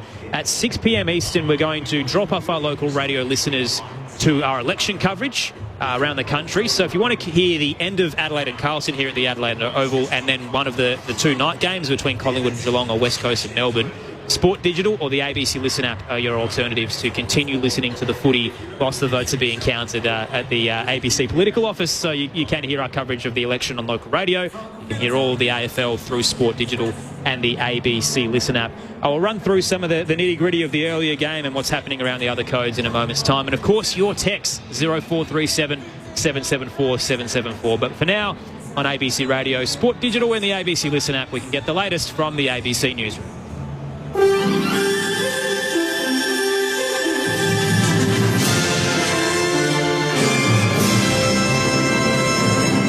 ABC News with David Rowlands. There's just under an hour of voting to go in the eastern states, with both the Prime Minister and Opposition Leader casting their votes in their home electorates this afternoon. Isabel Rowe has the latest. The Prime Minister, Anthony Albanese, has cast his vote alongside his fiancée Jodie and son Nathan at a local primary school in his inner Western Sydney seat of Grayndler, marking the end of a 35-day campaign for his government to be re-elected. Oh, look, the democratic process is taking place. It's a great thing. His opponent, Liberal leader Peter Dutton, has voted with his family in his marginal electorate of Dixon in Brisbane. So I'm confident that Australians have seen through a bad government. Opinion polling predicts a Labor majority or minority government. Polls close and counting starts in eastern states at 6 p.m. Some of the long queues snaking around Melbourne's polling booths are only just beginning to ease off, with less than an hour until voting closes. Hundreds of people lined up at a booth in South Melbourne in the key seat of Macnamara just before it opened at 8 o'clock this morning, with the queue continuing to stretch for hundreds of metres at lunchtime. Hundreds continued queuing late into the afternoon, and numbers are only just beginning to thin out. Some voters have told the ABC they were prepared for the wait, while others were caught by surprise and spent around 2 hours in line. Meanwhile, the member for the Victorian seat of Kooyong, Monique Ryan, says she feels nervous as voters cast their ballots. It's a big day. It's exciting, and I'm glad we're here. You know, it's a big day for Australia, and it's wonderful to be a part of it. Everyone's happy to be here. It's a beautiful day. We're, I think, feeling lucky to be part of a strong, healthy, vibrant democracy, and I'm hoping that we'll keep Kooyong independent. The independent member for the WA seat of Carlton, Kate Chaney, says she's confident of retaining her place in Parliament, despite a strong push by the Liberals to regain the seat. Ms Chaney claimed the traditionally Liberal seat at the last election, and her main contest is expected to come from Liberal candidate and ex-Uber executive Tom White. Speaking to media while casting her vote earlier today, Ms Chaney reflected on the nature of this campaign. In some ways it's different as an incumbent, and I would say the attack ads have been thicker and faster and more desperate than last time, and that's understandable because I think the major parties are deeply threatened by the idea of a parliament that actually holds them to account. Tasmanian Liberal MP Bridget Archer says it has been a long 5 weeks of campaigning as she vies for her third term in the seat of Bass. The seat is held by the Liberals on a 1.4% margin. At the last election, Ms Archer became only the second MP to win the seat for a second term in about 2 decades. Speaking from a polling booth in her electorate earlier today, Ms Archer said it would be an honour to represent her community once more. It obviously is what I've been working towards the last 5 weeks, but really it would be a great honour for me to continue to have the trust and support of the people of Bass and to continue to deliver authentic representation for them in the years ahead. South Australia's Labor Premier Peter Malinauskas has cast his vote in the seat of Adelaide, which is held safely by Labor's Steve Georganis. There are 2 marginal seats in South Australia, Boothby, currently held by Labor, and Sturt, held by the Liberals. After enjoying a sausage sizzle with his family, Mr Malinauskas told reporters he always feels anxious during elections. Always get a bit of a knot in the stomach come election time because I think it's important for the country. To other news, and police in India say at least 6 people have been killed and dozens injured in a stampede at a temple in the western coastal state of Goa. They say hundreds of Hindus assembled for an annual festival popular for events including firewalking. They stampeded, as they often do, at large religious gatherings in India, leading to the toll. The Trump administration has reached a settlement deal with the family of Ashley Babbitt, who was killed in 2021 during the January 6 attack on the US Capitol. Babbitt, a supporter of Donald Trump, was shot by a police officer as she was attempting to climb through a broken window and enter the Capitol building. No details of the deal have been revealed, but it's the latest gesture of support for the administration for those who stormed the Capitol in a bid to block Congress from certifying Trump's 2020 election result. Turning to sport, and Fijian Drua has beaten Queensland in Super Rugby Pacific with a dramatic late try in Suva. The Drua started well, but the Reds hung on and took the lead heading into the final 10 minutes. However, the home side snatched a 36-33 upset victory, with Isekeli Rabutu scoring the winner with less than a minute left to play. That brings you up to date with the latest ABC News. The footy might stop with the final siren, but with ABC AFL, the conversation keeps rolling. Get ABC AFL Daily Podcast with Premiership coach Paul Roos alongside Corbin Middlemass, Ben Cameron and Poppy Penny. From walking on thin ice to dancing on the mountaintop. It's your daily footy conversation. Find it on the ABC Listen app. This is the 2025 AFL Premiership season on ABC Sport. Kick short to Charlie Curnow, centre half forward. There's no one in the goal square, so he goes for home. Just probably took a little bit too long, but it's going to get there anyway. It bounced just to the right of the goalpost, the right-hand goalpost, bounced upwards and left and through. Worrell finds a teammate incoming, right half forward, Tex marks. Painted a 50, 45-degree angle. Had a shot from here before he's had a sider. So yet to kick a goal this quarter. We're 15 and a half minutes in. Taylor Walker will take a kick from 55. He's hit it beautifully. He's got the distance and he's got the accuracy. Kick towards the 50 for the Crows. Wiedering launches with the fist but took out Haynes in the process. Ball chips down, picked up. Keys from 30. Strikes. Adelaide goes bang quickly. And it's carnage for the Blues with Nick Haynes down on his haunches. Curtin inside 50. Pinpoint pass to Dawson on the charge, and he marks tight in the left forward pocket, 25 from home. Jordan Dawson, couple of steps, casual on the left. Has he threaded the needle? My goodness, what a goal! On the halftime siren, Jordan Dawson with a bit of magic in a pocket that's becoming his own. Adelaide by 33 points at the major break over Carlton. This is ABC Sports coverage of the AFL. On your radio. ABC Sport Digital. And on the ABC Listen app. Carlton's halftime streak is over. 7-1 now in terms of leading at the major break. Adelaide up 8-7-55 to the Blues. 3-4-22 are yet to really fire a shot up forward, despite the fact that Nick Murray is out long term for the Crows. Mackay's yet to hit the scoreboard. Charlie Curnow has just the one major.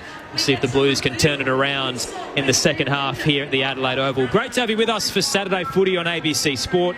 Aaron Bryans and Tom Wilson calling the action alongside Dean Brogan and Rod Jamieson, your pair of premiership experts, and Liz Walsh down on the boundary. Shout out to our own Mitch Turner as well, who loves a niche stat. He's sent me a message saying that Adelaide is the only current club that has played on but hasn't won on Election Day. They are 0-3 during the federal election, and the Giants and the West Coast Eagles are the only two clubs that are yet to play on this day, and that's about to change because West Coast do play tonight against Melbourne. Collingwood have Geelong in the other game at the MCG. So Adelaide looking to buck a trend, 0-3 on election days, currently ahead by 33 points. Earlier today, the Western Bulldogs demolished Port Adelaide, a 90-point win in Ballarat. The Power led by just 3 points, kicking with the breeze at quarter time, and then the Dogs cashed in on the wind. They kicked 6-1 in the second term, led by 26 at the half, then added 7-2 into the breeze in the third. That killed the contest. Ultimately won by 90, as I mentioned, and kicked 10 unanswered goals to finish the match. Tim English got the 3 votes in the ABC Footballer of the Year for 27 touches and 3 goals. 2 to Ed Richards and 1 to Marcus Bontempelli. He hit the scoreboard as well with 3 goals, as did Aaron Norton. So a prolific day for the Western Bulldogs, and no injuries out of that contest either. The Dogs 5-3. Port Adelaide fall to 4-4 on the eve of the showdown. Semi-final season in the A-League Women's. The Central Coast Mariners and Melbourne City have played to a 2-2 draw in the first leg of their matchup. And Adelaide United women, who had their first ever win in a finals game in 17 years, will host Melbourne Victory tomorrow. And the men, speaking of Adelaide United and the Reds, they're currently sitting in 6th, and they're relying on Sydney FC to lose today if they're going to play finals, despite the fact that they've had 1 win in their last 10 or 11 games, Adelaide United. And it's going to happen. Melbourne City are leading Sydney FC 3-0 at the 43-minute mark. So unless the Sky Blues can pull off something dramatic, they will miss finals and Adelaide United will play them. The Super Netball underway as well. Round 4 action. The Giants currently lead the Thunderbirds in the second quarter, 33-26, and Adelaide's season might be in a bit of trouble with Shamira Sturley-Humphrey expecting her first child, so she's now out for the season, which is great news for her, exciting for her and her family. Not so great for the Thunderbirds, who miss out one of their superstars. And it looks to be playing an impact so far, with the Giants leading by 7 goals to start round 4 of the Super Netball. The text line, if you want to get in touch, is 0437 774 774. And a reminder as well, with it being election day, our listeners on local radio are going to depart us at 6 p.m. Eastern Standard Time. If you want to keep listening to the AFL, jump on Sport Digital or the ABC Listen app. And that includes tonight's doubleheader of the Pies and the Cats and the Eagles and the D's. The ABC Listen app is your safest place if you want to hear the footy instead of the election. And if you do want to see how the federal battle plays out, local radio is your home of ABC's election coverage. Neil in Coburg's got in touch, says, got some time for Jamo to talk about his 8 goals versus North Melbourne in 91. As a North fan, I was not pleased. Remember that memory, Jamo? I do. I was actually drafted to the Kangaroos, and then Adelaide formed, and so I was one of 10 concessions, so I ended up coming back and playing for Adelaide, and I had 41 for goals for the last, and I kicked 8-5 in that last round. I ended up on 49 for the year. Boosts the stats a bit, doesn't it? Yeah. One of our listeners says Carlton are the most unreliable team in the AFL. Jeff in the Kimberley says, g'day to the team in Adelaide. The Crows are starting to look like a top 8 side, do you think? I think a lot of us had them up there, but a little bit inconsistent the last month, but this is certainly resetting that tone. And Marjorie from Narrogin, great to see reward for effort for Ben Keys, who's hit the scoreboard this afternoon. Adelaide by 33, second half underway. Here's Tom Wilson on ABC Sport. Can Carlton flip the switch and be a better second half team? The ball goes up in the middle of the ground, goes the way of the Crows. Saligo kicks inside the forward 50, drop mark by Walker. Young's kick was smothered though by that man Keys. Handball's out to Cumming, runs inside the forward 50, goes for home! Goal! No, free kick. Holding on in the goal square. They haven't let him know yet. They're celebrating in the background, holding on against Thilthorpe on Wiedering, and he goes to Haynes to Akers. What about the smother, Ben Keys? Blake Akers at left half back, points long and bangs it in that direction through the broadcast wing. Cripps on the march. Motlop edged out of it. Ball hits the deck. Elijah Hollins tried to smash it forward. Whistle's coming back to Patrick Cripps. It was brought down by Jordan Dawson without the footy. So the skipper for the Blues, dual Brownlow medalist, has it just behind the logo. Carlton kicking to the northern end, the left-hand side of your radio dial. He'll share it with Motlop. Just the required 15. Oh. And it's a terrible kick inboard. Straight down the throat of Neil Bullen. He'll release Saligo riding shotgun.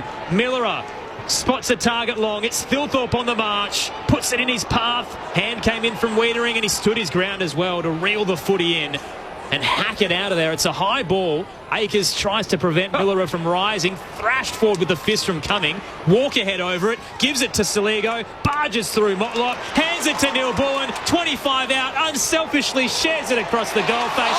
Keys puts it down. Tries to tow it through, and it rolls for a minor score. Keys was all alone in the pocket, and he's made a meal of that. Adelaide by 34 to start the third term. Well, the comedy of... I think if you tried to say drop it, that'd be hard to do. Bizarre paces of footy. I just looking at Riley Thilthorpe go for marks tonight. He puts one hand up. That hand has to be bothering him, and it's a real concern moving forward that he can't get 2 hands to the footy. Them run out of defence, and looked like Worrell was pushed out of that illegally, and he was. So that one's going to come back. Called by the midfield umpire. Not called by the man right there. What about Jesse Motlop's kick into the centre of the ground? That was just... If you said try and... He had 3 Carlton blokes and 1 Adelaide, and he picked the Adelaide player. Hit for tap between Keys and Motlop to start the third quarter. So they switch the play here, Adelaide, and there's going to be a free kick, is it? No, play on. 2 players are down injured in the background. We'll get to that shortly. It's Peatling and Mackay who both contested that footy and have both come worse for wear as they almost clashed into each other. Adelaide have the footy on the eastern side. Rankin opens the angle on the right boot. Down the line, Dawson nearly took it. Thilthorpe came late, stuck a hand in and affected the marking attempt. Lewis Young cashes in, heads wide to George Hewitt in front of the Williams stand. Like an episode of On the Buses right at the minute. Just finding their feet after the halftime break. George Hewitt out of North Adelaide. Shining this year for the Blues. Kicks too long for Mackay. And Butts pops it up because he gave him a push. Free kick Carlton. Mackay gets the gift just forward of centre wing. And this is the problem for Carlton. This is where all their targets are getting their football. Goes in long, and Curnow is a 2-on-1, and Worrell, red at best, takes the intercept mark. Works his way back to Michael Annie. Took it on the half volley. He was clean, though, the young gun. Kicks it out of defence. 2 flying for Carlton. McGovern knocked it towards Walsh, but Butts gathered. Sweeping handball to Fogarty, who steps inside. Dawson chips one over the top. Keys can run onto this one. He gathers properly this time. Handballs to Walker.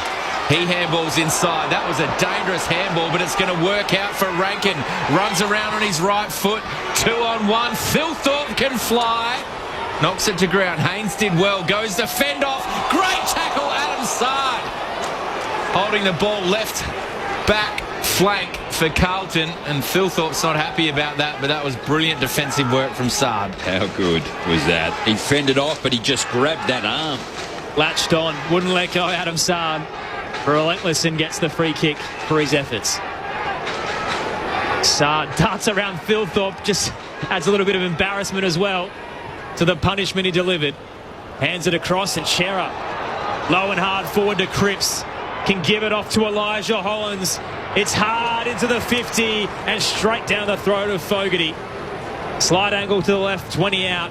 Quick ball movement from the Blues. Well, that's probably the first time we've seen that transition from defence to forward very quick, and it all started off the back of Sard going quickly off the mark, and then Chera just hitting a bullet-like kick to Cripps. Quick hands, and that's how you get the modern game. You go quick, you get it out the back, and your forwards get good looks at it. Corey Durden with the set shot will start on the paint of 50. Local boy out of Golden Grove. He'll miss this to the right-hand side. It was a straight kick. Oh, no, he's got it. Kick the right side of the goalpost. Corey Durden answers back in the third, and the margin's back down to 28. Tight kick, and he's just snuck it around the right side of the goalpost.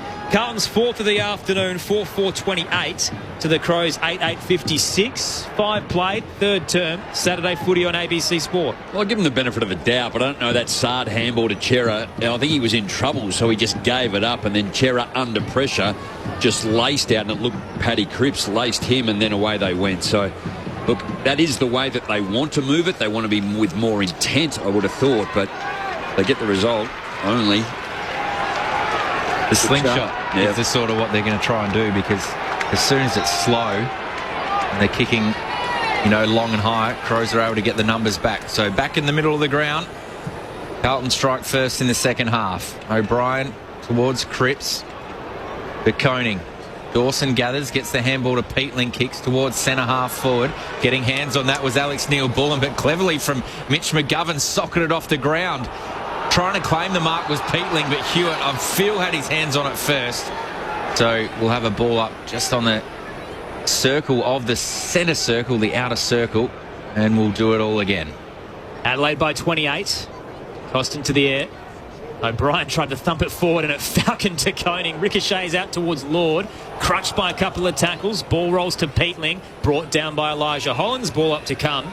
A reminder, in 7.5 minutes' time, we're going to release our listeners on local radio to our election coverage. We can go home.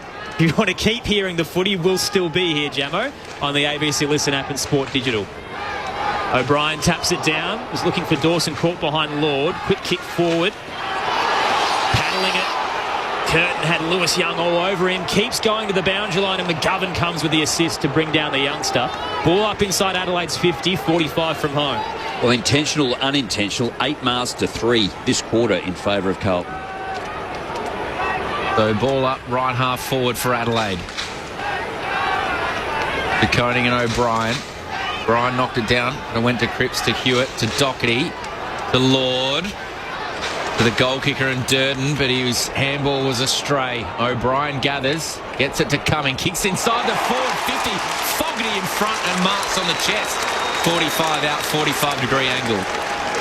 Just too strong, isn't he, too? In front of McGovern, who likes to sit off and jump at it, but Fogarty being able to just use his body and his strength to stay in front and take a comfortable mark. You're back in from here, wouldn't you? Absolutely. I'll put your house on it.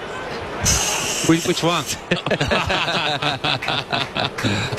Joking, very much joking. 16 goals from 6 games. They missed him last week. The big fog goes for goal, and that one just drifted away to the right the last minute. So minus score to Adelaide, 8-9, 57. Carlton, 4-4-28, 8.5 minutes gone. It's Saturday footy for ABC Sport, third term. 7-2 inside 50s to Adelaide in this third quarter. Up 29 points. Saad plays on from the defensive goal square, trying a bit of mind games with Keys, stepping one way then the other. Kicks out to Wiedering. Strong hands against Nankervis. Front of the Rashudo stands, the All-Australian defender Wiedering. Down the line, rising through centre wing Mackay. Too good for Butts, but again, very far from home. Just tall slow. timber for the Blues. Sorry, Aaron. It's just slow and no speed and struggling really just to get forward of centre. They'll switch through defensive 50. Found its way to the broadcast wing to Hewitt. Held up a little bit by Cumming, which gives the Crows some time to flood forward. Should almost be play on there too. Hewitt's actually done a 360 there from behind the mark to go in front of the mark. Gave it to Young and then back to the defensive edge to Wiedering. This is shades of St Kilda Freo last night. Just dismal footy. Well, again, I think it's one where they're waiting, so they're being patient, but I don't know if they just want to actually hit it hard and take it on. And then you've got to give Adelaide a big tick for defending so well. Young with the 1-2 with Wiedering, so they've had a good kind of 6-7 touches combined there. Up to half forward finally. De Koning had the uncontested mark and it bounced off his chest. Adelaide say thank you very much. Miller to Saligo. Then across to centre half back to Taylor. Chips it wide. Worrell now running off half back. Looking for Keys. McGovern just launched himself in front of the contest, got hands to it. Handballs back to Hollins. Tried to run for the high free kick. Play on, says the umpire. And we'll have a ball up. Good pressure there from both teams. So forward of centre wing, Crows side. Leading by 29 points. To Koning and Thilthorpe. Koning got 2 hands on it. Hewitt to De Koning to Cripps, who handballed over his head for Akers, who gathered on the second bounce, fell to ground. The Crows' opponent just fell on top of him, and it was Worrell. I'm sure he had much prior there. Maybe he gets penalised for fumbling. Well, he's on his back. Had no chance. Local radio listeners, you're about to depart us in 3 minutes' time for the election coverage, so switch to the AFL app if you want to keep hearing us. Worrell down the line. Thilthorpe backtracking. Quarter body. Tapped away by De Koning to Hewitt. Carlton looked to rebound. Diving forward for the slips catch. It's scooped underneath Akers. Picked up by Peatling and he's pushed over the line. True centre wing on the eastern side. Adelaide by 29 points, but the atmosphere and energy in this game has really petered out with Carlton's ball movement. Does it feel like Adelaide should be up by a lot more? Absolutely. Yeah, Carlton are fumbling now as well. Like, they're being patient with the footy, but there's no leading at the kicker, so everyone's just hand on their knees and nothing going. De Koning with the clearance. They get an opportunity to go inside the forward 50. The kick just missed the target, but Mackay gathered, goes to Chera. He lowers his eyes, misses the target in Doherty. 45 metres out. Can he find Curnow in the pocket? He does. Marks 35 metres out. Tough angle. Very similar to where Dawson was earlier.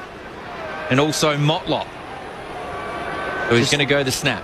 It just looked hard then. There was 3 missed targets even then. And they got lucky in the end. And it's in safe hands with Curnow.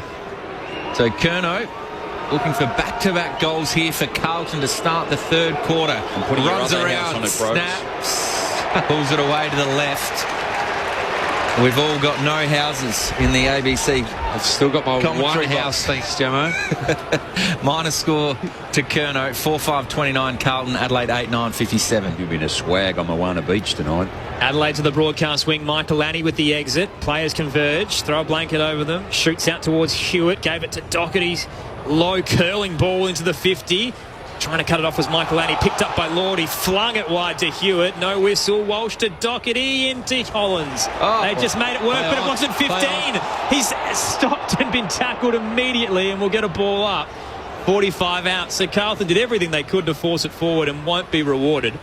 Ball up to come left forward pocket. Well, I think that's just another example of Adelaide's defence and how hard it was for Carlton to actually settle down and have a kick and kick it longer. Tossed up, O'Brien down. looking for Peatling. Jammed it on the boot. Landed in the lap of Walker. He's at right half back. Adelaide by 28. Loose down the line. The Texan spots Fogarty. Uses the body with Young and floating across Nick Haynes. Back on the 45 to McGovern. He's at left half back. He's going to come off here too, maybe. Just had a stretch of a calf or a hamstring after kicking. Baines on as an option for McGovern. He won't be used. They'll instead try to switch through defensive 50 again, the Blues. McGovern to Ollie Hollands, then Sam Doherty. True centre half back. Doherty looking towards the eastern side, and the crowd's getting very restless. Plenty of Blues in attendance as well. He spots Chera on the eastern side. Adelaide by 28 points. Collingwood and Geelong to come at the MCG. West Coast and Melbourne at Perth. If you want to hear it, Sport Digital and the ABC Listen app tonight. There are election coverage on the ABC. Carroll now sends Carlton up to half forward.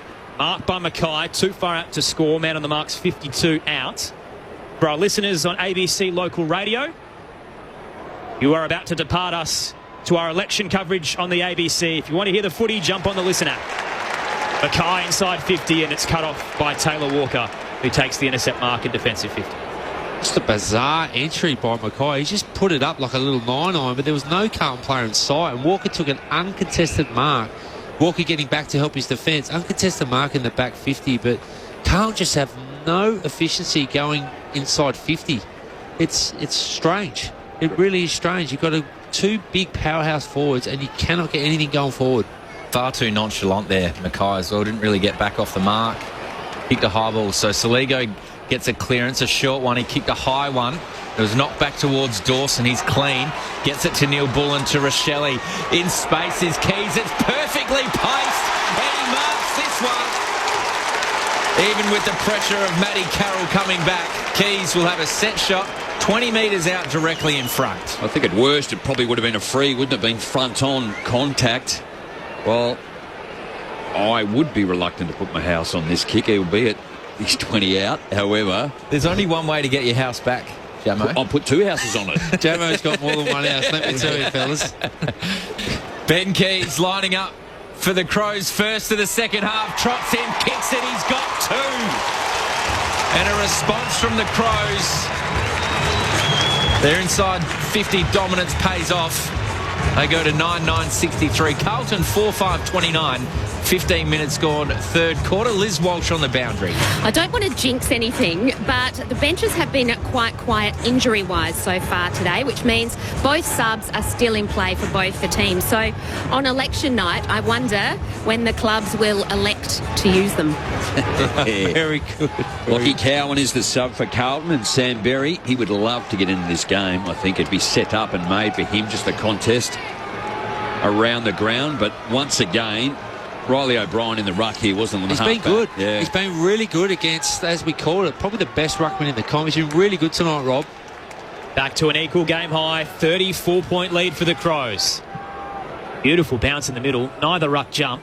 Both got a hand to it. Shoots out towards Dawson. No look handball to Rankin, who loops it wide to Peatling. Around the body. Up to half forward. His kick direction of Taylor. Juggling it with Sard in front position. Couldn't take it. Neil Bullen wrapped up on the drop by Hollands. Gave it away to Wiedering. Thrust the handball to Walsh, but sold him into trouble. Turned him into a diving spear tackle. What was that? Rory Laird. Wow, the old-timer. Look at him. Just great anticipation, Brilliant. wasn't he, too? I thought Wiedering, as good as he is, he just had to put that on the foot. But he chose to do the handball, and the experience of Laird just great tackle. Worked it out where it was going. Having a great year across half-back, and he's got his good mate Brodie Smith back there with him. Rankin went to don't argue, nearly got through. Shoved it on his boot, but Walsh gets the intercept possession. This time a kick is towards the boundary line. Young was out in front of Curnow, but Keane was in a better position, and he takes the intercept mark right in front of his teammates down there on the bench. I'm going to a 60th tonight when the theme is Irish. Like it. I've got a 70th tomorrow. It's my mum's birthday, so happy birthday, Mum, for yesterday. We get to celebrate tomorrow. Riley Filthorpe, in the meantime, takes a mark right half forward. Kicks towards Rochelle in the pocket, who used his body and his smarts and takes the mark 25 metres out up against the boundary line. Well, the difference between Adelaide and Carlton right now is efficiency going inside 50. Tilthorpe takes a mark, plays on straight away. and allows forwards to take a relatively easy mark, running back towards goal. And just the speed on the footy for Adelaide's been elite tonight. Walker and Sard having a fair bit to say. How's the skill here from Rochelle? He's going to run around on his left foot and snap it through. And he G's up the crowd like we know he can. What a great moment for Josh Rochelle. Got his first of the afternoon. Crows go back-to-back. And they're extending. 10-9, 69, Carlton 4-5, 29. 18 and a half minutes gone. Third quarter, Liz Walsh. Well, after just wondering which club would elect to use their sub first, the Crows are winning this one. Sam Berry running onto the ground now. I'm just waiting to see who's going to head to the back bench, who's been subbed out of the game. Still not quite sure at this moment. I'll come back to you soon. A few candidates there, Liz. But who will top the polls, we'll find out. Oh, will you two stop it? It all comes down to preferences, doesn't it?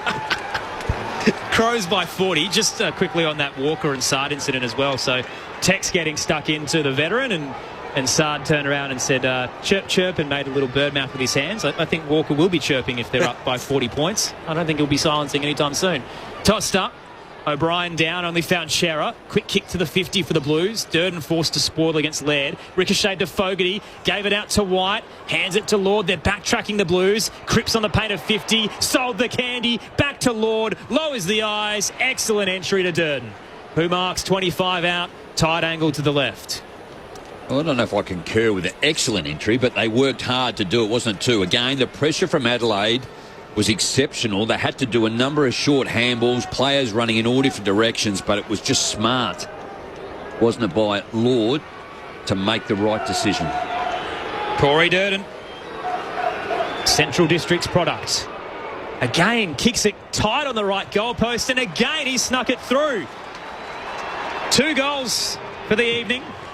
Neither overly convincing, but the Blues will take them back down to 34 points. 5-5-35. Adelaide 10-9, 69. Time on in the third. Liz Walsh downstairs on ABC Sport. Just confirming that's Luke Nankervis, who has been subbed out of the game as Sam Berry comes in. Looks to be tactical from down here. So if you're Carlton right now, the Smalls look like they're going to kick you a score. Do you sub a tall off and go real small ahead of the footy and try and get Adelaide going out the back? Because what's been working for them with the tall timber down there hasn't worked tonight. So do they change something over the next 5 or so minutes third quarter and go for it in the last quarter? It'd be interesting to see what Michael Voss does. He's not afraid to flip the team around, as we've seen early in the year with Silvani not playing tonight, has gone down forward and been a presence for him, even though he's not playing tonight. Do they do something to try and rejuvenate and get some scores? They're going to have to kick 5 or 6 goals to even look close to getting close to Adelaide in the last quarter. I'd put Lewis Young up forward, I think, with the height as well. Just as albeit you don't want to be too top heavy, but the big tall players up forward. Maybe put Kerner on the wing just for 10 minutes, Get him up around the ball. Even in the ruck. So De Koning just muscles O'Brien out of it, just gives him an almighty shove. Diving in hard, head first was Chera. He got a push in the back, says the umpire. Thought it was going to be below the knees free kick for Cumming there. Instead, Chera goes inside the forward 50. There's so many Crows players there. Waiting down were the Blues, though. Quick kick from Akers is partially smothered. Rochelle knocks it straight towards the boundary line. Pinged him. Come on, have a look around. I know you called that, but it was in a contest. He had a look around at everyone. There's no doubt the umpire was waiting to sell that like it was Hollywood. Waited, paused, and delivered. It was a volleyball spike, I reckon, just the way he slapped it to the line. So Durden's lining up for number 3 in the quarter. But the crowd will say justice. He's pulled it to the left. Minus score. Carlton 5-7-37. Adelaide 10-9, 69. 22 and a half gone. Third term. Bram from Melbourne on the text line says, "Go Crows, my second team for 2025. It's having my haircut today. No way that Port Adelaide lost by 90 points. It happened, Fran. Probably good that you dodged it." Who's Exiting the kick first from team, the Fran? Crows. Who's your first team, Fran? It's Collingwood, I know that. That's Fran a texts us long often. haircut. O'Brien was the target, knocked down. De Koning sent them back inside 50, but cut off by Millerer. Like you walk in and the game's close, you walk out and there's 91 points. Bit of a colour, bit of curl, Jammo. You wouldn't know. But I was about to say. It takes a bit of time. I remember those days. They were great days. So Adelaide now on the eastern side. Taylor looking for Walker. Young battling for position with him. Walker tries to barge through a couple and brought down. We'll get a ball up in front of the Bashir stand. It's on that eastern outer side. Adelaide by 33 points. 150 to 91 uncontested in favour of Adelaide. Stoppages in the centre, 8-3 in favour of Adelaide. So we've got a ball up outer side of the ground. Umpire sorting this one out. It's a big tick, Brogue, isn't it, too? 23 hit-outs to 13 Adelaide, 23 clearances overall to 15 to Adelaide. Yeah, he's been brilliant tonight, O'Brien. And the midfield of Adelaide's been spectacular too after last week. Laird went straight in the back of Hewitt. I think he thinks he deserves a free kick there, instead holding the ball. So the 2.29s, and just watching Dan Curtin in the background, just up a little gingerly. Seems to be running away from the contest now. So Laird goes to Michaelani. He's at centre-half forward. Made Taylor work for that footy. But the switch is on here for Adelaide. Taylor's just directing traffic and finds the sub in Berry for his first touch. It was the match winner the last time these two sides met. Round 5 at the Docklands last year. Got the Crows over the line by 2 points. New haircut as well for Berry. He's gone in the Beckham Cup. Short to Rankin. Now wide to Cumming.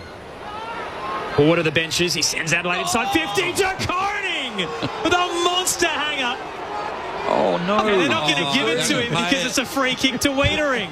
Kidding me. Oh, that was a bit of buzzusto there. Tom de Koning with a big sit.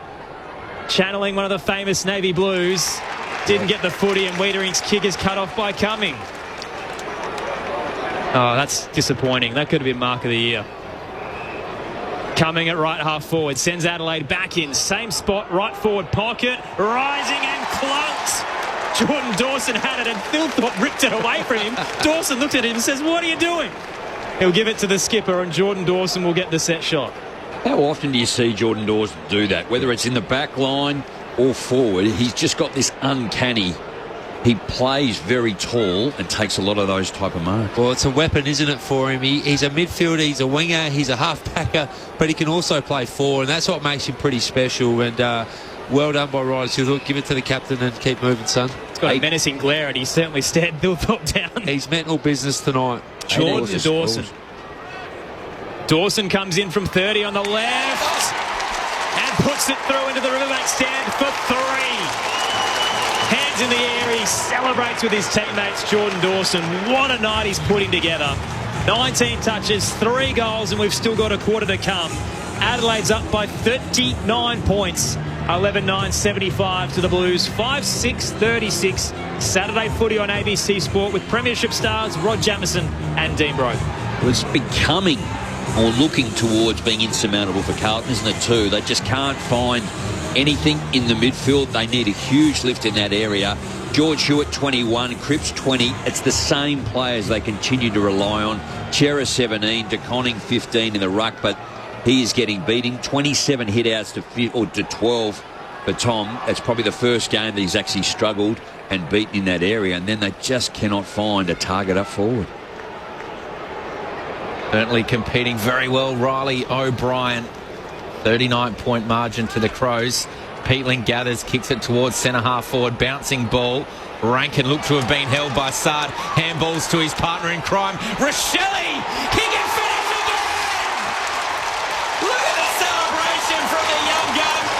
It's his second in the quarter. And he's got all the tricks the Rankin and Rochelle show at Adelaide Oval. 12-9-81. Carlton 5-6-36. 27 minutes gone. Third term. Well, it's off the back of centre clearance again. You just called it, Jamo. They've been super in there tonight. Started with Riley O'Brien again. But, geez, they're dangerous, aren't they, when they play like this, Adelaide? They are a really dangerous football team when all their players are obviously playing well, but when their smalls are getting involved. Rochelle looks like he's getting back to form after that rib injury. You know, Rankin looks dangerous. You know, they've got, Dawson playing forward. They're spinning the wheels through the middle. Just everything's going their way tonight. And they've been absolutely super tonight. They've been elite. After last week, they've had a good, hard week on the track. And they've come out and absolutely smashed Carlton tonight. Riley O'Brien, 9 hit-outs in this quarter. De Koning, 2. Hit-outs to advantage, 4-1. All Adelaide. Crows by 45. Berry's caught high off the ruck tap. Hands it off to Michael Annie, who is surging up the spine. Inside 50. Rise from Sard. Couldn't take it. Picked off by Rankin. Shot side from 30. Thank you very much. Rankin's got 2. The Crows are motoring on Saturday night at the Adelaide Oval. They're up by 51 points. And the Blue Baggers are deflated again. 13-9-87 to Carlton's 5-6-36. Minute to go in the third term. Saturday footy on ABC Sport. I've never met Adam Sard, but clearly he must get under the skin of a number of players. Jordan Dawson, who I don't know does too much, but he actually went over to Adam Sard and gave him an absolute serve after Rankin just kicked a goal on him. Just out of the centre once again. Handball received. Defender need to be better, Carlton, to be able to negate that coming off their half forward line. All of a sudden their back line under enormous pressure in this third quarter alone. 13-8 inside 50s Adelaide way. Trying to get a clearance here, Carlton, because Adelaide are dominating. Berry was just wrapped up in a tough tackle by Hewitt. Gets the free kick. Berry has worked well as the sub. He's had his opportunity this season. Goes inside the forward 50. Looking for Thilthorpe. There's a free kick off the ball against McGovern. And it's going to Dawson. What a flex this is from the skipper. Again, he's had 5 disposals in this quarter. He's kicked the 1 goal. Right from the outset, he just led from the front, hasn't he, too? Just really got Adelaide going. A real statement game. It reminds me of that first ever gather-round clash. Crows v Carlton. On the Thursday night? On the Thursday night, and he was awesome.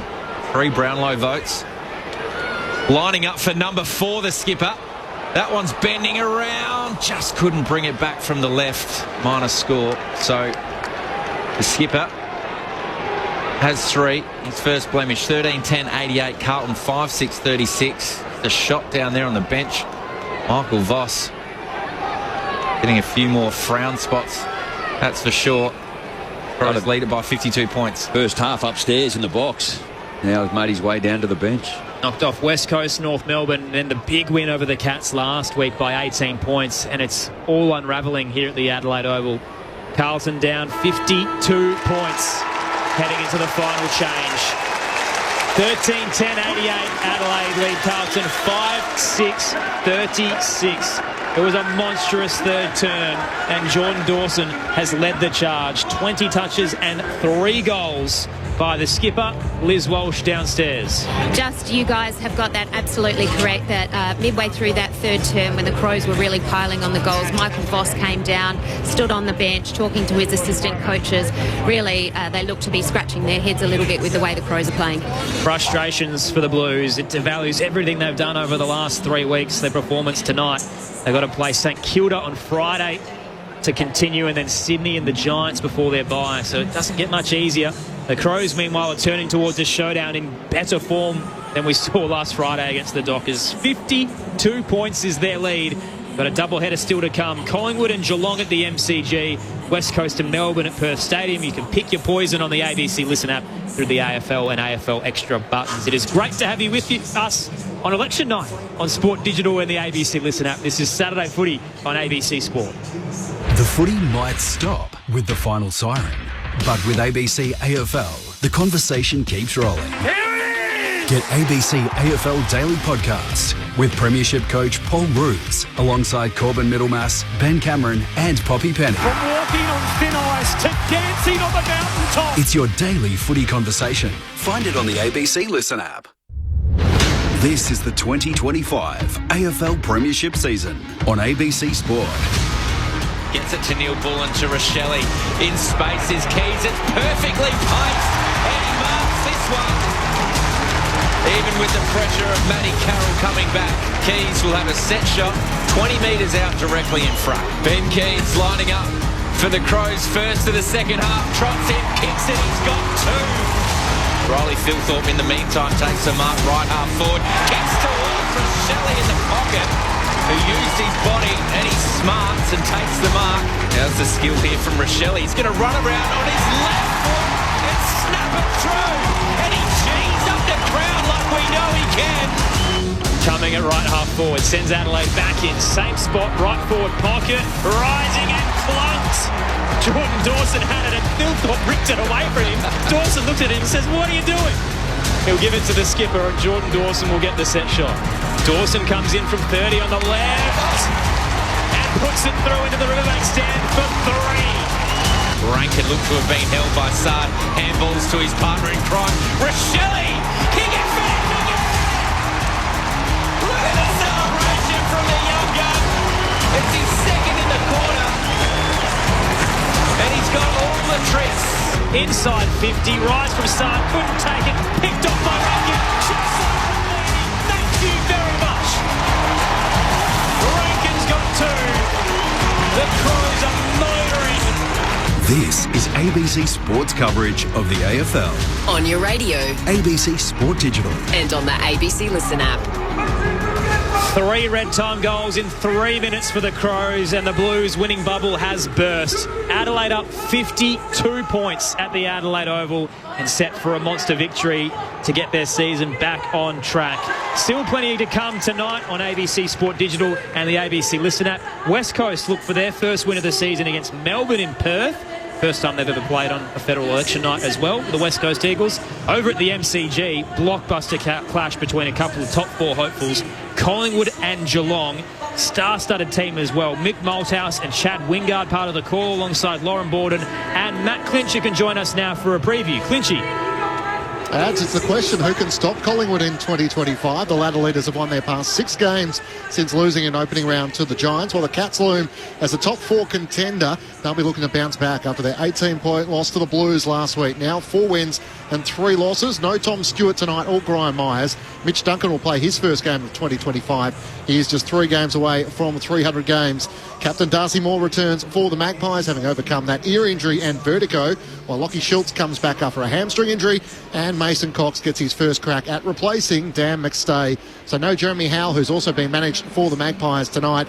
And the AFL's Iron Man, Jack Crisp, passes the late Jim Stein's record of 244 consecutive AFL matches, 245 tonight. A streak which started back in round 18, 2014, and it continues to charge on. The Cats have won 5 of the past 7 between these two sides, and Chris Scott, the Geelong coach, celebrates his 49th birthday today. He'll hope for a win in victory. Collingwood and Geelong coming up after you. 80,000 expected at the MCG tonight, Ads. Looking forward to it, Clinchy. 245 consecutive games, Jamo. That is a remarkable effort, and I struggle to see how anyone can get towards it again in the state of modern footy. You got illness, you get soft tissue because of how many games they play, everyone gets rested because it's a long season. It's an insane effort from Jack Crisp. I'm not detracting from it at all, but in terms of management of players, it's as good as it's ever been in the competition. But, wow, no. That is incredible, the durability of you and your form to be able to stay at that elite level. And they've been a reasonable side for quite a long time too, and he still holds his position. So, incredible achievement. Adelaide by 52 points. Aaron Bryant's Tom Wilson calling the action for you on ABC Sport. Rod Jamison, Dean Brogan, your experts. Much of the same to come, Brogues and Jamo? Well, I think... Sorry, Jamo. Yeah, look, I think so. Adelaide is super all night. If you Carlton, I think they're looking to get to Adelaide Airport as quickly as possible. But Adelaide have just been super night. You'd love to see them finish off Jamo and have a really, a 60, 70-point win and head into showdown, running on top of the grass. So look for a dominance last quarter from Adelaide. 52 points is the lead. De Koning wins it down, but it's picked off by Berry. He's looked good since being activated, the sub. Wheels around and sends Adelaide inside 50, and Cowan has been activated as he floats across and takes the intercept mark, the sub for the Blues. Sam Berry went straight to Jack, or Paddy Cripps, sorry, and he wins the clearance and contest, and that's where Carlton have been so poor all night. The kick towards centre wing was intercepted by Keane. Goes over the top to Rory Laird. Curtin's got it now. Goes on the left, and Rankin's popped up. Right half forward, 48 metres out. Just where the 50 and the boundary line connect. It will take a great effort. If anyone could do it, we know he's got the skill to do it. I reckon if he went the barrel, go a little bit left, comes back on the right, straight through. That'd be goal of the year. Oh, there's every chance.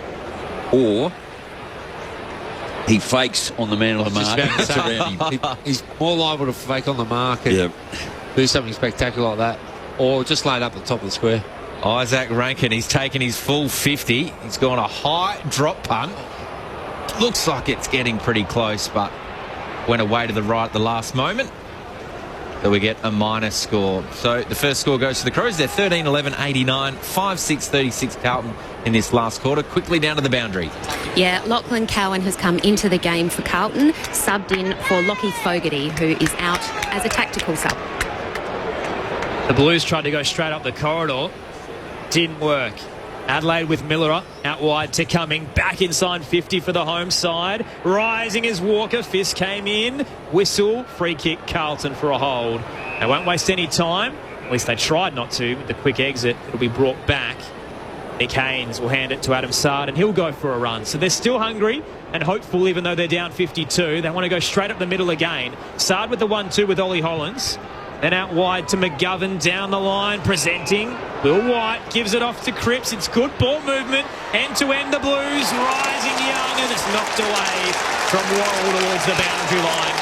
20 out from goal, right forward pocket. Speaking of best games for the club, this is the best game I've seen Worrell play. Jomo, you've seen a lot more of Adelaide than me, but he is a super player. He had no business defending that. He just wanted it. He just didn't want it. The Blues play to market, did he? And not impeding the opposition to give away a free in front. He's a good player, Jamo.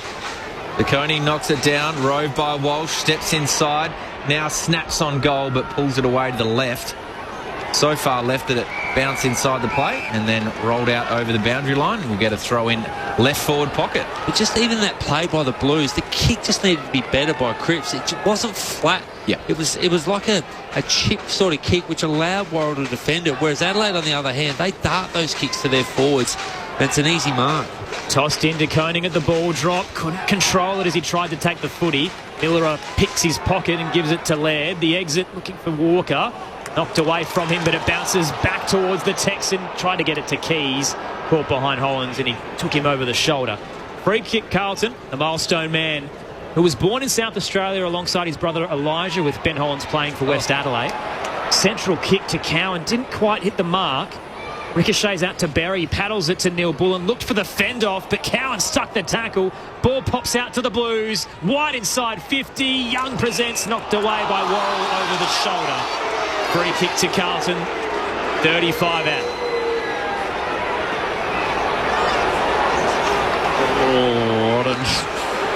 They're 50-50 those, aren't they? Some umpires call them, some don't, but he made him earn it though. No easy marks. Inside 50, you're going to earn it against Worrell and Adelaide's back six tonight. Nothing easy for Carlton tonight. Lewis Young, 202 centimetres. Flipped forward in this final term. Is a goal scorer. 3-1 for the year. Young comes in, kicks to the left-hand side, and the jeers of the home crowd as it's through for a minor score. Adelaide's lead 51 points now, early in the final term on ABC Sport. Miller takes off, touches it down, then kicks long towards Walker. Rove by Berry. Ignored the handball to Keys, and he's taken a bounce. He's got the fresh legs over the top to Rankin. Phil Thorpe's running back to the goal square. There's that flat ball you asked for, Brogues. What a kick. How good was Berry then? How good's he been since he came on? And Adelaide's depth, we know they've got a really good list, but bringing in a guy like Berry, the speed, and has that kick by Rankin. Wow. Berry's had 6 disposals and 2 inside 50s and winning the football around the contest. And you're right, like that's just 2 steps and elite kicking. 159 metres gained in about 10 minutes. Thilthorpe for his opportunity to get on the board. We know he's nursing that hand injury, but he pops that one through, gets Adelaide's first of the last. And this is clinical from the Crows. 14-11-95. Carlton 5-7-37.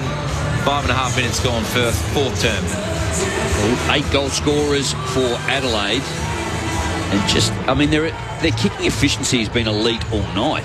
And again, it's only early in this last quarter. It's at 83% in this last quarter. I think it's been above 70 the whole game, which puts you in the very elite class AFL average is mid-60s, I think, Jamo. And Carlton are only going at 44%, so there's the difference. Just their skill level's been sublime tonight. A really good response from what was a poor effort, poor display last week. I wouldn't say effort, but a poor showing against Freo. They've really flipped the script and been super tonight. Adelaide by 57 points. Low bounce. O'Brien wins it down. Running onto the footy as Walsh had Rankin breathing down his neck. Got it out to De Koning. Turns through the centre circle. Sends Carlton up towards the 50.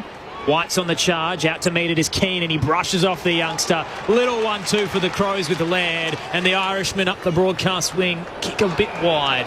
And it tumbles past Neil Bullen and over. Boundary throw in to come.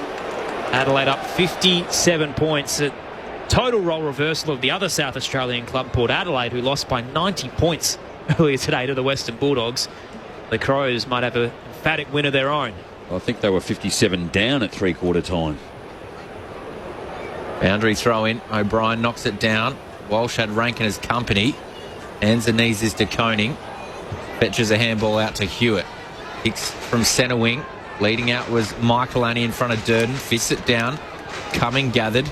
Goes to Miller. He goes to left half back to Laird. Young. Could have killed him. Would have 30 years ago. The game's changed. So Laird centres it up.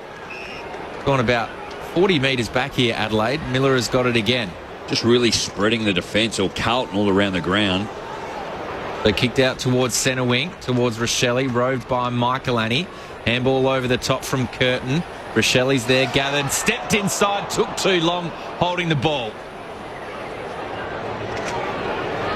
Carlton now look for a counter punch. Ollie Hollands wide to Saad, just forward of the logo. Unsure what to do. Carlton's ball movement has been stagnant for a good 75% of the night. Handball inboard.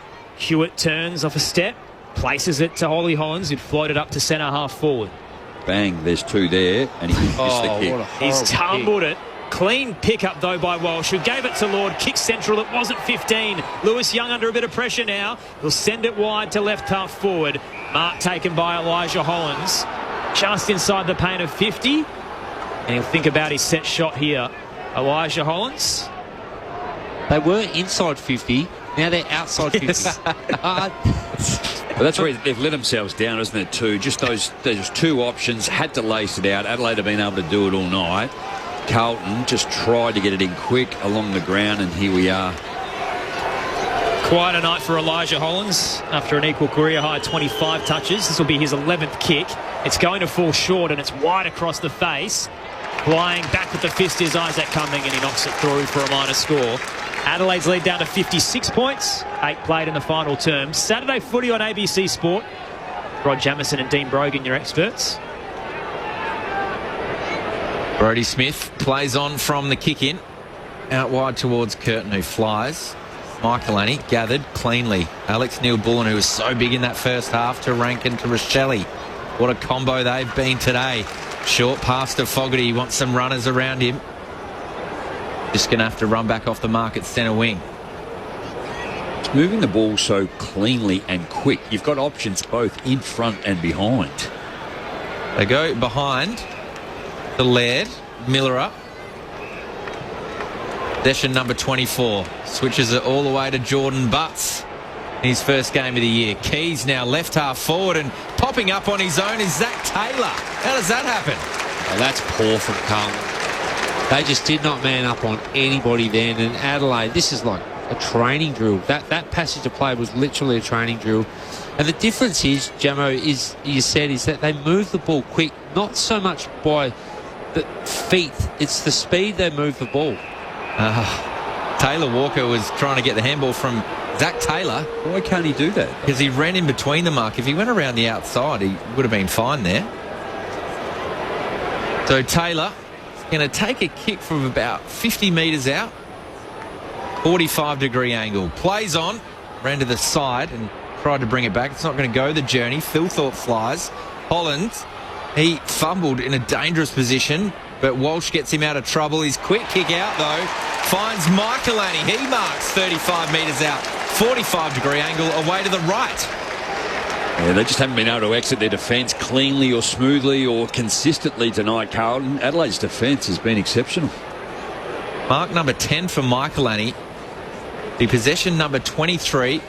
Only 2 weeks ago, he kicked his first ever goal in AFL footy. And did they get around him then? Got an opportunity for his second. In comes Michaelani. 40 metres out. Pulls this one away to the left-hand side, minus score. 14-12, Adelaide 96, Carlton 5-8-38. It's Saturday footy for ABC Sport. 11 minutes gone, final term. Rogues, you can do the votes tonight. Ooh. Might throw a ruckman in there tonight. Mitch McGovern with the exiting kick to no one. Bounces to Berry. Hands it across to Neil Bullen at centre half forward. Backtracks to Millerer. Now to the attacking edge, right half forward. Hits up Michaelani again, directing traffic. Spots a lead in the hole and places it to Fogarty. Beautiful kick. And Darcy Fogarty takes it lace out.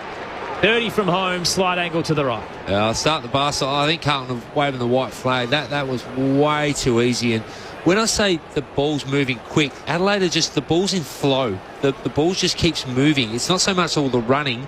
The ball just keeps moving for Adelaide, whereas Carlton, it just stops. Kick, stop, whereas Adelaide, it's just all in flow. Like poultry.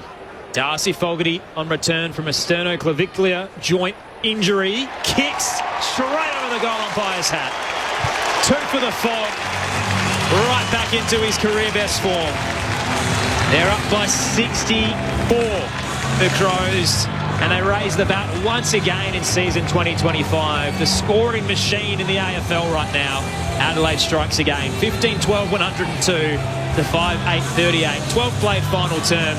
Dean Brogan and Rod Jamieson for Saturday footy on ABC Sport. Well, there's still 10 minutes remaining in this last quarter, but Adelaide are mauling Carlton here. They're going at 79% again kicking efficiency. 32-16 uncontested. Ground ball gets 12-5. Inside 50, 6-3. Marks 19-6. And 19 more disposals in this last quarter. Like basketball, isn't it? The way that they swing the ball around the 50 and then chuck it into the post for a shot on goal. Ball's in motion. Everyone gets a touch. Ball's in motion. Flick it around. You'll get a best option. Defence will fall asleep. It's exactly what's happened with Carlton tonight. 64 points the margin for Adelaide. A big response after their disappointing loss to the Dockers. They're surging forward again from the clearance. Taylor's wrapped up at centre half forward though by a couple of Blues. Ball up now, so Mackay's into the ruck against O'Brien. He lays a tackle on Neil Bullen. Umpire runs in, throws it up again. Ball shovels forward for Adelaide. Surging forward is Rankin. Was he pulled off at play on, says the umpire. Rochelli's quick hands got it to Walker. He goes the fend off, and he's wrapped up by a couple of Carlton players holding the ball. That was an easy one to officiate. Mitch McGovern, his former teammate, wins the free kick. I think your basketball analogy is a good one because actually everyone wants to go around the outside and they want you to go up the middle. Adelaide take them on up the middle at the moment, and because they're so efficient, they can get there and break open the defence of the opposition. McGovern with a dangerous kick to Haynes. The Crows had the numbers, brought it to ground, and a slick kick inside 50 as Barry finds Saligo. And the middle of the ground once again. He'll mark 40 out. Slide angle to the right. Sam Berry too. Another one on his left. How good's he look tonight? Has he done enough to be best 22 next week? Absolutely. He doesn't want to let that spot go. Got some options, haven't they? Adelaide got Draper floating around in the twos. Berry head-to-head, Pal Pepper. I like it. Saligo, right half forward. Kicks on the paint of 50. Gets underneath it. Plenty of carry, but it'll start right and not come back. Minor score.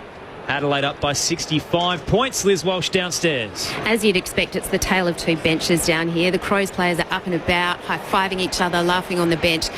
The Blues players look seriously dejected. Be feeling blue, no doubt. Carlton side trailing by 65 points halfway through this final term. It's the 38 points on the board. They started the season 0-4. This is what they really struggled with. The blueprint to beating Carlton, what Adelaide have done today. Keys tries to go the clearance. That was brave from Smith, embraced the contact. And he's tackled in the centre square. We'll have a ball up. This is their 11th counter at Adelaide Oval. They've only won 3, and I think one of them would have been gather round. 3 in a row as well, so they lost their first 7 here. Yeah. So from the clearance, Hewitt goes back to Chera. Feeds it all the way back to Cowan. Kicks down the line looking for Curnow. Hardly called his name in the second half. It is hard as a big forward when they're not moving it quickly, but hasn't had an impact after being pretty solid in that first half. So boundary throw-in as the ball dribbles out over the sideline. Crows lead by 65 points. Harry Mackay's only had their 8 disposals. Charlie's at the 9. Got beaten by O'Brien, who tapped it down to Rankin, who's bursting through the wing, just shrugs off wide, hands it wide. Peatling outside of the boot, straight kick towards the 50. Fogarty had 3 to beat, did enough, brought it down, front square. Neil Bullen had too much momentum. He was darting and weaving and walked over the line. Didn't realise where he was. Boundary throwing to come 20 out. Well, Port Adelaide be watching this and looking at Rankin going, how are we going to stop him next week? Yeah. He has been unbelievable tonight.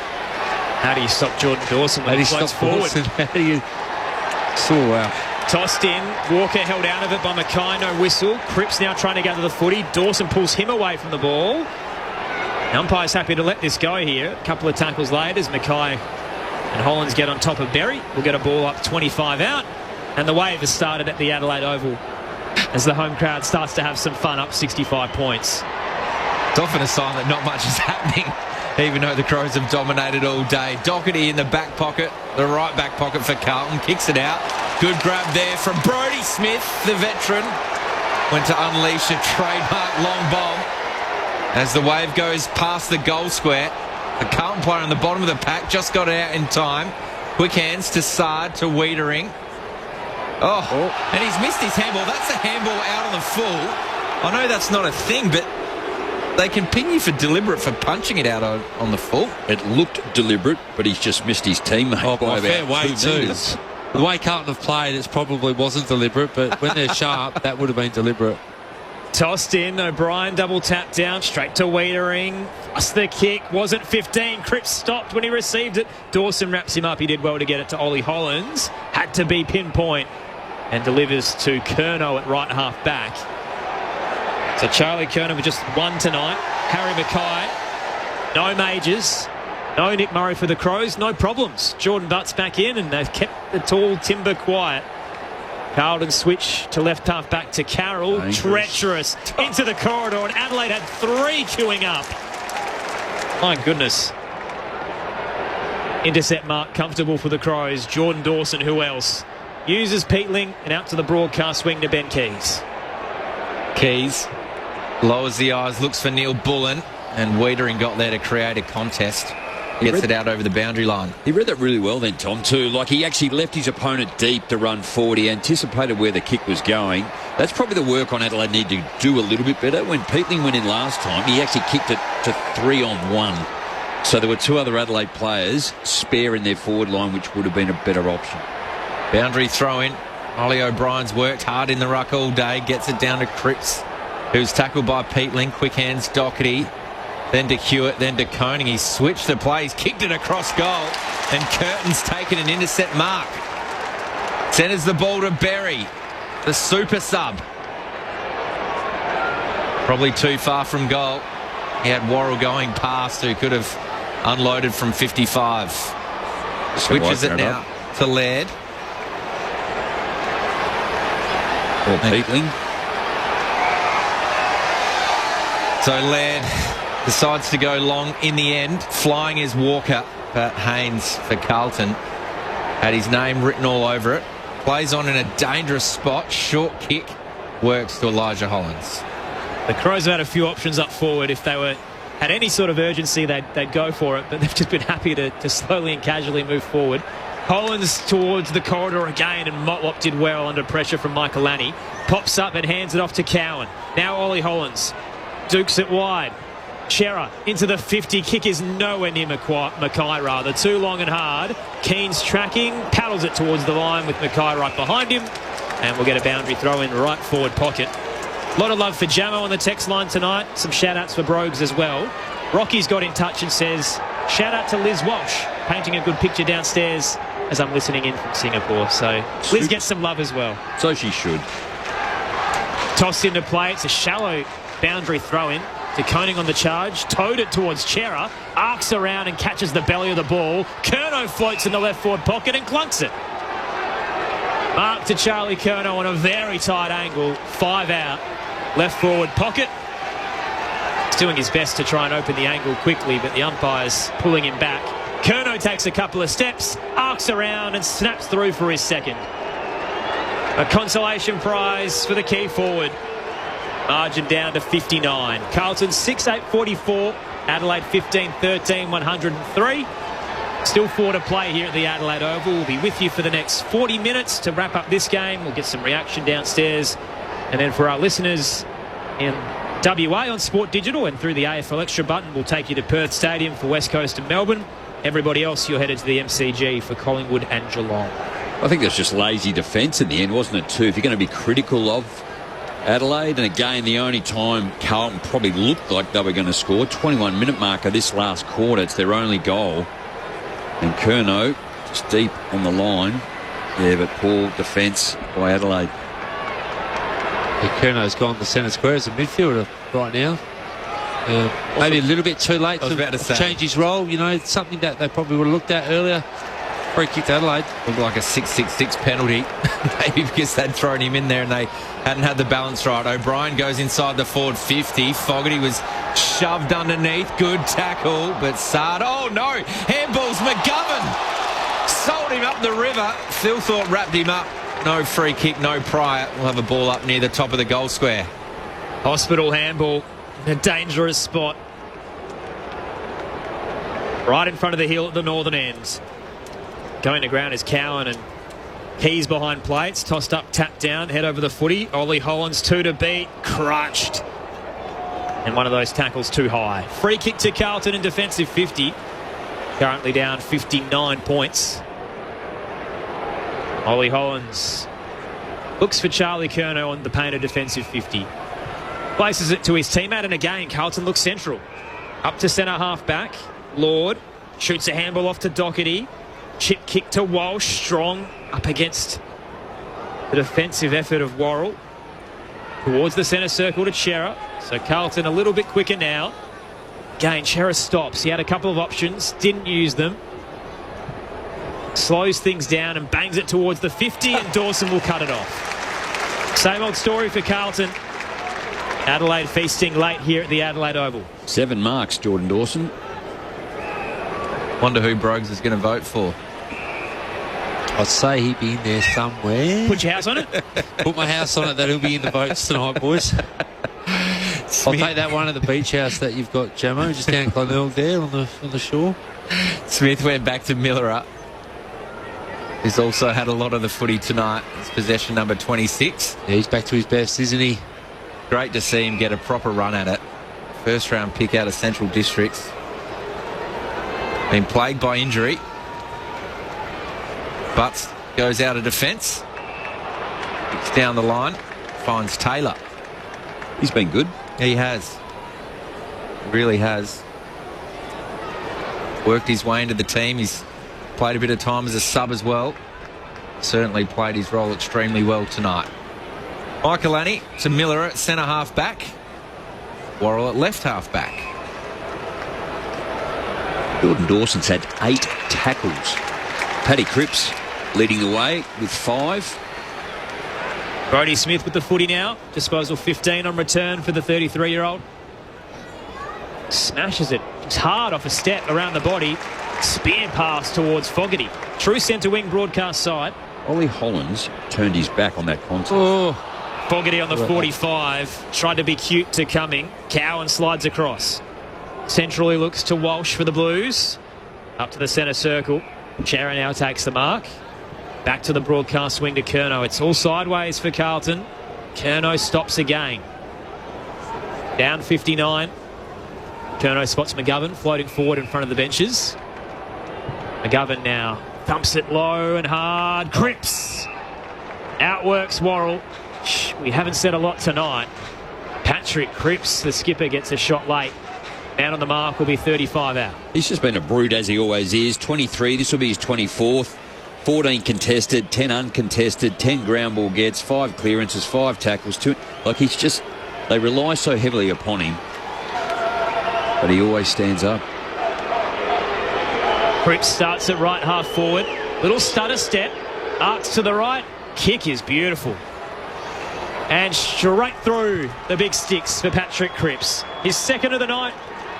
Margin down to 53. Adelaide 15-13, 103. Carlton 7-8-50. A reminder, Collingwood and Geelong still to come at the MCG if you're listening outside of WA or on the AFL button.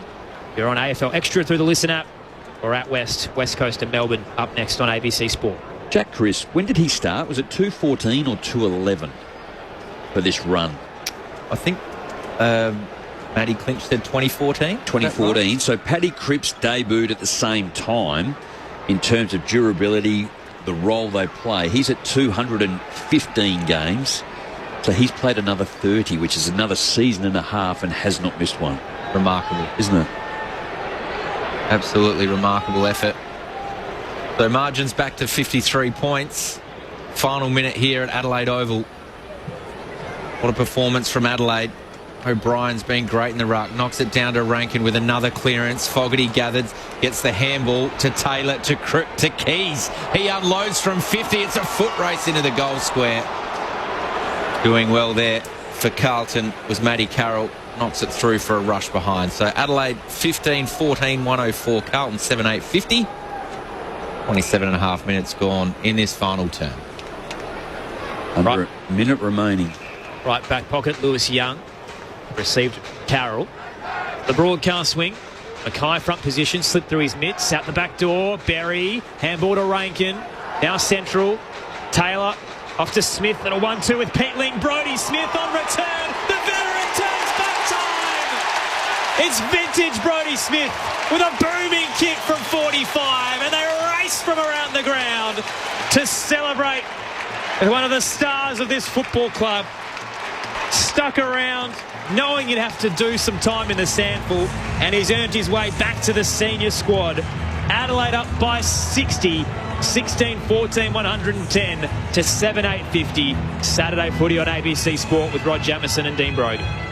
Well, he settled that straight in, didn't he, too? He didn't look out of place, which sometimes coming back into a team, you might take some time to warm up. But in his 263rd game tonight, he has been a star. He has been enormously consistent. If anything, his pace, which is his foot speed, has probably dropped off a little bit, but he's just got this immaculate kick off the half-back line as he works his way back there, thoroughly enjoying the moment. Not a bad player to bring in with a couple of injuries and suspension, is it? Just sitting, he's doing his time, playing really good footy, earn his spot. Oh, Carlton gave away a free at the last centre bounce, and they've actually been warned again. It's remarkable. 6 rules been in play for some time. Shouldn't really be a warning, to be honest. Just back in the middle of the ground. And the siren sounds, and the Crows are flying as one again. What a response, an emphatic win, 60 points over Carlton at home. South Australia, and we're known as the Adelaide Crows. We're courageous, stronger, faster, and respected by our foes. Admiration of the nation, our determination shows. We're the pride of South Australia, we're the mighty Adelaide Crows. It was a hot start for the home side, out to 19 points their lead at the first change, and they never really looked back. 33-point leaders at the half, 52 at three-quarter time, and winners 16-14, 110 to Carlton 7-8-50. 3 goals to the skipper Jordan Dawson, alongside his 22 touches. 2 to Rochelle, Rankin, Neil Bullen and Fogarty. Singles to Brodie Smith, Riley Thilthorpe, and 2 to Ben Keys as well. It's been an emphatic night for the Adelaide Football Club as they move to 5-3 on the eve of the showdown, and Carlton's win streak is over. They're 3-5.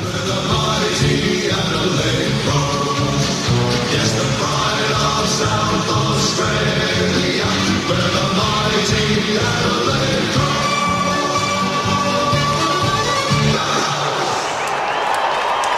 It's a big response after arguably their worst performance of the season out west. Their 5th biggest win over the Blues. A monstrous performance as they post 110. The Adelaide Football Club once again raising the bat this season for what will be the 5th time in 2025, the Adelaide Crows. With you for the next 30 minutes to wrap it all up on ABC Sport before we go our separate ways. Majority of listeners to the MCG for Collingwood and Geelong, those out west to West Coast and Melbourne. Rod Jamieson and Dean Brogan to break it all down on a big night for the Adelaide Footy Club. Well, they beat Carlton everywhere tonight, and we thought coming into the game, if Adelaide could just match Carlton in the contested area and clearances and all the the contested part of that phase of football, that they would be a big chance to get on the outside. Not only did they do that, not only did they win on the outside, they actually smashed Carlton in the contest, and Carlton just couldn't go with them. They just could not go with them. And let's not take Adelaide's defence tonight. We didn't speak about it much through the call, but when you look at their defensive side of their game, they kept Carlton to 50 points. Now, Carlton aren't the highest scoring team in the AFL, we know that, but that's a really good win. They've dominated Carlton in every phase of the game tonight. And I was saying in the pre-game that Carlton aren't as bad as what their record shows, and the stats say they're actually pretty good. Adelaide made them look like a bottom 14 tonight. Great response. Didn't have any losers on the ground tonight. I think Adelaide would have won every position on the ground. That is a huge win. Coming back from Perth, where they had their colours lowered by Fremantle, it was a disappointing loss. They've got to work. They've smashed Carlton tonight. Absolutely smashed them, Gemmo. Yeah, emphatic. I don't know. That was probably Adelaide's most consistent. Best game of the year, yeah, 100%. I didn't see in full the Gold Coast game, but to go up there and go down by a point, they must have played particularly well across the 4 quarters. Just the one here where they were up by 30, that was really disappointing how they dropped away. But we both said at 3/4 time, what you want to see now is them actually just pile on and actually finish off and really run over the top of them in the last quarter. And again, it was just emphatic in the way that they did it. Again, disposals probably not as different in terms, only 10 in that quarter, but keep going on about the kicking efficiency. It was 80% to 67 in that last quarter alone. So really high once again. Again, the anomaly of it was in that first quarter. The kick-to-handball ratio was really different. From Adelaide, they handballed 58, they kicked 52. The rest of the 3 quarters, they were able to kick more and handball less and then get forward and cover ground. And I think that's what we spoke about throughout the night. Like, Carlton just looked slow. They didn't get going. When they did go hard and fast at times, they looked okay. They still couldn't finish the work off or find a target when they got it inside 50. Marks inside 50, Adelaide had 20. Carlton had 6. Yeah, that's an unbelievable stat. That's a horrific stat for Carlton. I don't think I've seen it. The only thing they won tonight is they won 47 to 35 tackling Carlton's way. And that normally happens when you're chasing all night. I think, what Matty Nix and the coach staff at Adelaide be very impressed with is their midfield tonight. They've lost Crouch. Draper has been pretty good from an energy perspective, but Crouch has been really good. And Berry's come in and subbed in, and he was fantastic. And Rankin played pretty much the whole night on ball, kicked a couple of goals. I think Matty needs to be very happy with the way his midfield got to work tonight against one of the best midfielders from a contest perspective. They smashed them in that area, and they're in really good shape. If they can play like that, I can't see anybody beating them at home. Port are going to be in some trouble next week, the way Adelaide played tonight. Dawson was just unbelievable. He's a good player, and you just fling him forward. He took 3 or 4 marks inside 50 and set the tone, and they got some weapons. They got some weapons. Weirdly, that might be the key, where they've flirted with flipping him forward to get speed on the ball. They did it much more tonight than they did in Fremantle. So, well, they learned a little bit from last week, didn't they? Is that get speed on the ball early. Don't wait. Get it on early, and I think that's why they subbed Berry in a little bit. The game was over, but Berry just having speed coming in halfway through the 3rd quarter. It's so dynamic, and Adelaide have got that. They've got Berry, they've got Draper. You can do that. I don't know what else to say. Sing no praises anymore, Jamo. That was just a complete four-quarter performance, as you'll see. I think Sandberry reminds you of Jay Newcomb from Hawthorn. Like, he's that body shape. He almost looks alike for like too. Like, he's such a bull around the ground. Tom Atkins from Geelong, that type of player. But again, this is your craft, Brogues. There was 81 total ruck contests tonight. Riley O'Brien's won 40 of them. That's an incredible 14-6 to advantage. Dawson 6 clearances. Paddy Cripps once again 5, but then it's Rankin Peatling. You know, again, you go Rankin Peatling. Cripps first possession, but it's the same one. It's not multiple people winning the football around the contest tonight. And Adelaide was so good, and Riley O'Brien was so good. O'Brien can do that, can't he? He can get a scalp. He really can, and that's why I'm not a big knocker on him, is because he's so serviceable. And he doesn't get best on ground most weeks, but he can take down a scalp. I thought he was really good tonight. We'll see about the votes, but I've sort of might have snuck him in, but we'll get to that later. See, Isaac Cumming as well, 8 inside 50s. Yeah. Like, it's just... Didn't have many losers over the ground tonight. Adelaide winners by 60 points. Let's head downstairs with Liz Walsh. Thank you, Aaron. Yes, we're in a change rooms filled with family and friends down here. Jordan Dawson's just led the team off the field. He had his arm around Josh Rochelle at one point walking into the rooms here, so a really nice moment. Great to see Josh Rochelle kick some goals after that rib injury. They're all just coming together now. Here's Sam Berry. He's actually talking to Taylor Walker's kids, which is really lovely. Good to see him playing a game today too. Here comes Walker. Miller has got his young son in the group as well. And here they all come together about to sing the song.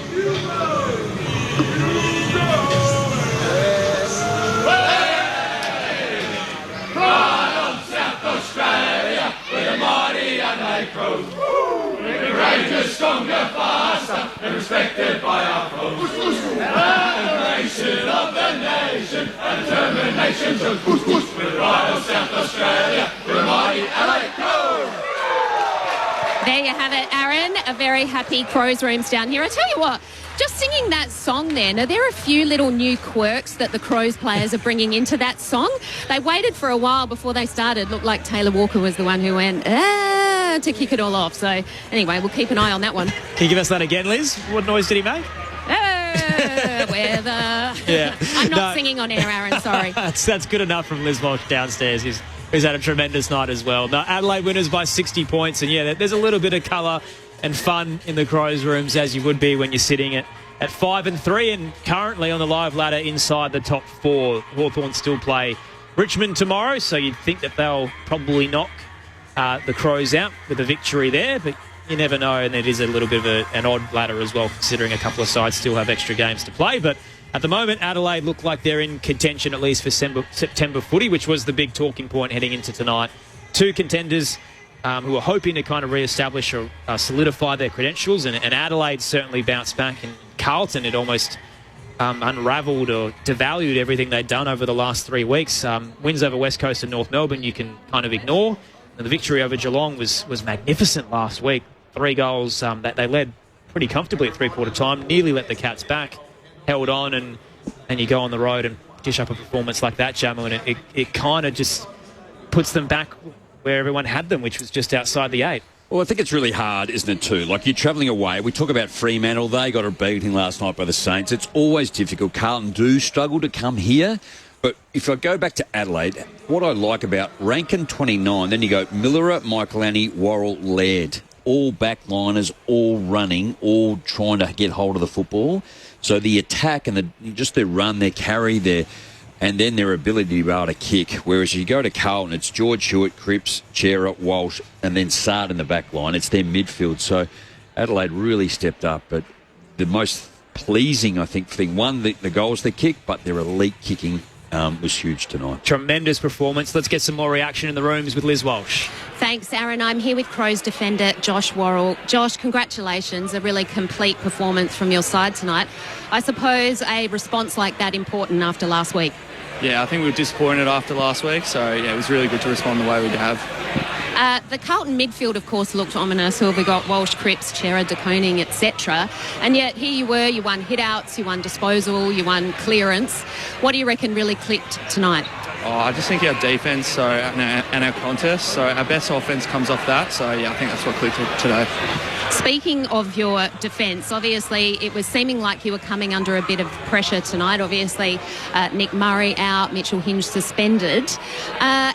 How did you actually respond to that as a defensive unit? I think it's next man up sort of mentality. We have a lot of people playing sample at the moment that are in good form, and we saw that today in Jordan Butts and Brodie Smith. Nice to see Brodie Smith back in. Can you talk us through what he brings to the side? Yeah, Smitty's a good man, always brings a bit of culture. I was pretty happy with his snag at the end. I know it wasn't that good. Let's just go upstairs for some extra questions. We've got Rod Jamieson and Dean Brogan. Josh, Dean Brogan here, mate. Congratulations, you were fantastic tonight. Is that the best four-quarter performance that the team's put together so far this year, you think? Yeah, I think so. Yeah, it was really good to put that together after last week. We were pretty disappointed with our contest, and it was really positive. Did you identify that? So looking at all the numbers here upstairs here, we can see all the possession getters, and the back six got a lot of footy tonight, especially the half backs. Did you identify that that's an area that you can get Carlton, is that their forwards don't really put a lot of pressure on? You'd be able to switch the ball and get some handball receives and get plenty of punch off half back? Yeah, I think we want to play like that every week, but it works out tonight because our midfielders were putting the pressure on. We were able to intercept mark and work off that. Josh, Rod Jamieson, well done. Huge game. The first quarter, it seemed to be heavy handball, less kicking. Was that the approach, or did it just happen that way? I think it was that. I think it was a bit of the weather, to be honest with you. It was a nice 25-degree day out there, no wind. It was an absolute cracker. What about Isaac Rankin? We talk week in, week out about him, but his ability, his strength, his work in tight is amazing.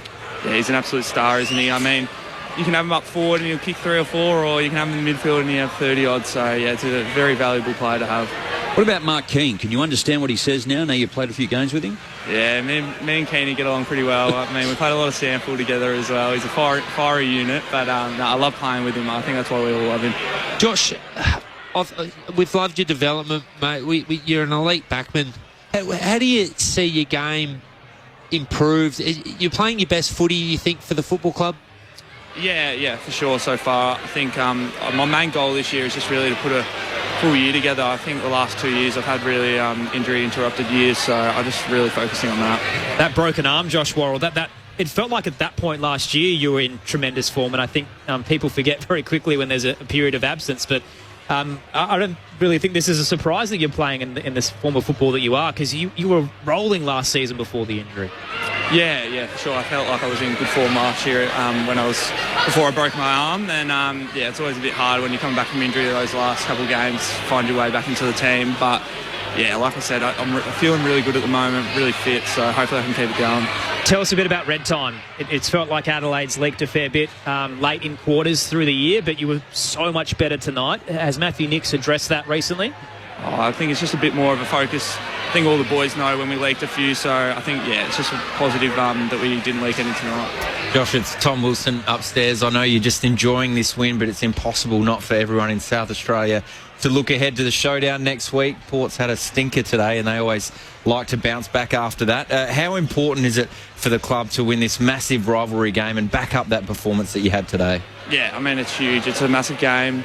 It's one of the games that you circle on the calendar, so hopefully, we can get the win. What are you watching tonight, Josh? The election or one of the games in the AFL? I'll be probably on the PS5, guys, playing some Call of Duty or something. That sounds a bit like Jack Higgins. No, enjoy yourself. You've earned it, Josh. Congratulations and thanks for your time. Cheers, guys. Thanks for having me. Great to have Josh Worrell from the Adelaide Crows. 60-point winners here at the Adelaide Oval over Carlton. For those who do like their footy, Collingwood and Geelong at the MCG on the ABC Listen app through the AFL button, or you can hear West Coast and Melbourne on AFL Extra button from Perth Stadium. The election coverage available on ABC Local Radio as well if you want to hear that. So plenty of options wherever you're listening and whatever your poison is heading into tonight. Unfortunately, we can't offer a PS5 through the ABC, but we do a fair bit. We can cover enough bases. How'd your votes go, Brogues? Oh, wow. It's really hard with Adelaide tonight. So special mentions. Worrell I thought was fantastic, and I did have him in my votes, but I had to pull him out. Millera was unbelievable. He's back to his best. Okay, O'Brien. I thought he beat De Koning tonight. I thought he was spectacular and gave their midfielders first look. Dawson, I thought he set up the game. He was just brilliant. Great captain's game, led from the front, and then the absolute superstar himself, Mr. LeBron James, Isaac Rankin. He was unbelievable. He is such a scary player. Love him. He's best on ground or not. That midfield move has worked perfectly, hasn't it? Well, he's hitting the scoreboard and score involvement, so it's a bit of a knock. The first couple of games early this year is like he's not having any impact forward. You're robbing Peter to pay Paul sort of thing. You're pulling him out of the forward line to help the midfield, but now he's getting that midfield running his legs where he's actually hitting the scoreboard and getting involved with score involvements. So they're dangerous midfielders when you can have high. He's had 12 score involvements tonight as a midfielder. It's wild. Well, I think it's important to keep your best players on the ground for as long as you can, to keep the opposition on their toes as well as resting. And I think he's so explosive in the middle and the impact he has, but when he's up forward, I mean, the defence are on their toes, and Rochelle showed a little bit tonight. I thought he was pretty good. I thought Taylor Walker's ability to work up and down the ground as much as he did also. I still think, I know Riley Thilthorpe's carrying something, but, well, he can still make a bigger impact on a game than what he's currently doing. Well, he takes Wiedering, doesn't he? Yeah. That's the thing. If he doesn't play, Wiedering was probably Carlton's best player, or one of, just tries so hard and leads that defence. But with Thilthorpe, even with one hand, it means he has to go to him because he's the big target up forward. And he'll get a lot of confidence that he got through the game with his hand bandage, and he was serviceable. You can tell he's a little bit tender, but he'll get used to that pain and that feeling of all your fingers taped. And it's not a great feeling, but the more you're in that mode, the better you'll be. And you're right, he's going to take the best defender. So next week against Port, Rannick Ali or even Ali's going to have to go to, how do you defend them next week? So I think the other one too, Sard, and I think this is why Adelaide went into him. I think Sard, we know, wants to get a lesser player because he's so powerful with his run and rebound. But tonight he was matched up on Rankin, and Rankin kicked 2 goals when he was down forward. And Rochelle at times as well. So I think that's why they were into Sard a little bit. I think the next 5 or 6 weeks for Adelaide are huge, and this is where if they can bank some more wins. So Port away, which is at home, Collingwood away, West Coast here, Sydney away, Brisbane here, Hawks away. Oof. It's a big 5 weeks. It is. It's huge for Adelaide, but they can really set themselves up to have that final run for the last, say, 7 or 8. That's the nature of this uneven fixture as well. So Carlton have 3 games and then they've got their bye. We've had a couple of teams who've already had their opening round byes, and we'll probably get another before Adelaide actually gets their first, because they're due right at the back end of the bye rounds. So they've got a long haul still to go. And then you look at someone like Taylor Walker, who's 35 and still playing tremendous footy, and you go, gee, might have a spell at some stage, but there's so much footy still to come, and they're all very big games. Something that the Crows list management will have to work through over the next couple of weeks. But the injuries they've had have been impact. They've been unlucky in that sense, but the management of their players, Berry's come in and looked like he should have been playing since round 1. Smith's come in, looked like he should have been playing in round 1. Healthy lists are vital for about now over the next 5-6 weeks, Jamo, is some players will get sick, they'll get sore, and to be able to flip a couple in and couple out, like they've done with Draper, he was omitted, but they're basically giving him a weekend off from AFL. Their management's really good, and you can just see they brought in 2 players tonight who had a massive impact.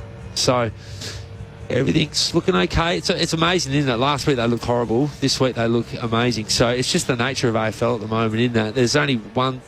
Teams are winning and losing, and there's no real consistency at the moment. It just means you can get it together over the next 4 or 5 weeks, Jamo, like you said. If Adelaide can just, win 4 out of the next 6 or something like that, they'll be top 4 for the rest of the year. And that's where we've spoken a few times about this. I just think bank wins. It doesn't matter who it's against. Or how you do it either. Yeah, just bank them. Just get them in the bank, so then you can, as the season does to drag out and you do injuries and form will dip a little bit like that, you just got to bank them early. You've still got to win and you've still got to get there, but just win.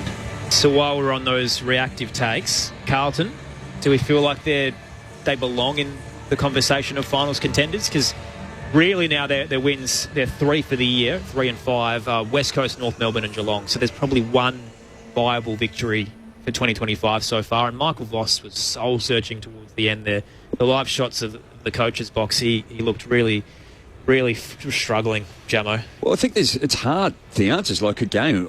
Coming here, I thought Adelaide were going to win tonight, but I didn't think they'd win it as emphatically as they did. And particularly with Mackay and Curnow, you also have got Lewis Young with the height.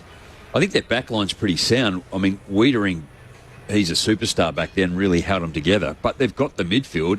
And we talk about Tom de Koning. He was the number one ruckman probably in the land coming into the game tonight. Like, he was just exemplary, but he's had a bad night. The midfield struggled. They don't have speed. Backline under pressure, that's probably Just don't have speed. They got Sard. Like, you look at Adelaide, they got so much punch off their half back. And around the footy, they got fast feet. Carlton just don't have it. If it's not a contest ball-like game, Carlton just can't go. Well, Jesse Motlop slow in terms of a half forward that's speed, like Worrell ran him down. Yeah. You know? And he doesn't make good. He's serviceable, but you're right. He's just not, for a half forward, he's not nippy. They just don't have the speed. They don't have it. So if it's a real contested, greasy night, and as Worrell said, it was a really dry night, they felt like they could flick it around. Carlton can't do that because they don't have the tools. They don't have the weapons. If it's a real slow, contested, long down the line, high stoppage, it wasn't a high stoppage game tonight. Cripps had 5 clearances. I can't remember the last time he's had 5 clearances. He's always in double figures. It wasn't a brutal game, and that doesn't suit them. So, whereas that suits Adelaide. Well, Adelaide can beat you in the contest and get you on the outside, and they're deadly. So that I asked me and Jamo and myself if they can be finals. I don't think so, because they don't have the other phase. So I think you got to have all the phases in decent order. You don't have to be the best at it. They just can't go on the outside. Something tweaked early in the game. You talked about how the numbers weren't really fair on them because they've been so good in the contest. Yeah. It was a mirror of those first 4 rounds, though, wasn't it? Because they were leading at halftime. They weren't leading tonight, but the numbers were suiting them in the contest game. But once the game changed, it wasn't played on their... Games open up as players get tired. The games open up and becomes a bit more open games, and that's where Carlton get found out a little bit. So when it's all everybody's got energy and it's contest, Carlton are good. The minute it slows down, and like you called tonight, Jamo, Adelaide were just piecing it, switching it, piece there, run there, hit that, handball there. Like, Carlton just can't. They can't do that. Looking at their injury list too, I mean, for speed, Zach Williams is possibly the one that you would suggest he's a bit quicker than most, but he's still 2-3 weeks away with a calf. The rest of them, they don't provide that spark or provide what they need. Even Nick Newman, that halfback service, you lose him before the season starts. They're on the back foot. Yeah, the forward connection as well, because they're not moving. It makes it hard for Mackay and Curnow. They're having to try and take contested marks. And they're slow entries, so everything looks hard. And even, we called tonight, even when they did move it quick, they couldn't get it over the back. Whereas when Adelaide kick it over the back, like their forwards are marking it running back towards goal. And they're better looks, and you have easier shots on goal. Whereas Carlton, it's all kick to the big forward. That's why we were saying, like, get Curnow up the ground, get him on the wing, or get him on ball, or get him at half back, because the big tall forward, it just wasn't working because they were moving the ball so slow. So, yeah, I don't think it's anything untoward, Carlton. They just don't have the tools to play inside to out, and that's the game. Which, unfortunately, we're in May, and we're talking about list management problems that they won't be able to address for a while now. So they've just got to get through the year and hope they can contend, but otherwise they'll need some kind of faster fish off the market to try and make them go faster. Couple of games still to come on ABC Sports, so if you're listening on Sport Digital out in WA or on the ABC Extra button through the Listen app, you're about to hear West Coast and Melbourne from Perth Stadium. Clint Wilden, Mitch Turner, Cara Antonio and Peter Bell, your call team there. No late changes for that contest. Tom Cole is the sub for the Eagles, Harry Sharp for the Demons. Everybody else, you're headed to the MCG with Matt Clinch, Lauren Borden, Mick Malthouse and Chad Wingard for Collingwood and Geelong. Again, no late changes changes. Will Hoskin-Elliott is the sub for the Pies, and Oliver Wiltshire for the Cats. Had a couple of texts about the crowd number as well, which surprisingly didn't pop up during the game. Usually they're all over it in the final quarter, and it was a big one. So I'm surprised they didn't boast it. 46,057 in the house. I think the Crows are averaging around 45 this year, so it's been a good season for a side that I think many of their fan base feel like they could contend, and winning always results in good crowd numbers. What do you reckon they'll get next week? For Showdown? It's a sold out by Monday, isn't it? Port home game. I can't even get a ticket. I don't think I'm going to come. I'm getting out of the state, actually. Yeah, we'll keep you nice and safe on SA Grandstand, Brogues. You've had enough the last couple of weeks. You've certainly put yourself on the line. The votes tonight as well, so as decided by Dean Brogan, Isaac Rankin with 3 for 29 touches and 2 goals. Jordan Dawson had 2 votes for 22 touches and 3 goals. And Riley O'Brien, 40 hit-outs, ends up with the 1 vote tonight on the ABC Footballer of the Year tally for Saturday footy on ABC Sport. So Showdown next week for the Crows. You'll be able to hear that on Saturday night. I think there's a double header there, so the South Australian audience will get that. And if you want to hear it elsewhere, the extra button on the ABC Listen app is your home for it. Carlton plays St Kilda on Friday. And I was laughing about this earlier, that we've had the worst 48 hours of primetime footy on Thursday night and Friday night this week. And Fremantle and St Kilda are playing Thursday and Friday night again next week. So I don't know how they've managed that. But this Carlton-St Kilda game is actually quite enticing all of a sudden. You wouldn't want to drop... By judging on tonight, St Kilda run rings around Carlton. Yeah, which is crazy when you look a couple of weeks ago. Do you kind of feel the same, Jamo, that St Kilda should be the favourite heading into next week against Carlton? Well, the way they played last night, I've actually got a bit of a soft spot for the Saints. So, we know that they defend harder than most other teams when they want, and I guess last night was an example. But they've got some talent going forward. Probably in the past they just haven't used it a little bit. Probably not dissimilar to Carlton, I would have said. So. But off the back of last night and today's, I think the Saints are probably favourite. They just need consistency is all I'd say. They got to 3-1, remember? They beat Geelong. They came here and beat Port Adelaide, which I think Dean was at that game. And then after that, they got rinsed by a few teams and did it quite, got beaten quite comfortably and gathered around. The Western Bulldogs tore them apart. So them to be able to then flip back and win by 60 points on last night, if they can find that consistency, St Kilda, and I guess that's what we were talking about. You've got this logjam in the middle. So many teams are looking for that word right. They're 4-4. Essendon, have fallen over the line against North Melbourne and West Coast. They're 4-4. They beat Port Adelaide by less than a kick or by 8 points or whatever it was. So there's a lot of teams in this sort of muckrake of inconsistency that it's, filling the middle of the ladder. Feels like we're just getting started in the season, so can't wait to see how it all plays out. Huge thanks to Tom Wilson, as always. Good fun calling alongside him here at the Adelaide Oval. Rod Jamieson, still going strong, fresh off his holiday. Good Pleasure. to see you, Jamo. Thank you. Enjoyed. Catch you for the Showdown next week. Team Brogan. Thank you, gentlemen. Good as always. I will be on a plane in Sydney. I'm not staying in the state next weekend. Adelaide will beat Port. Feel free to text in and get in touch with us when the Crows deliver what they did tonight again.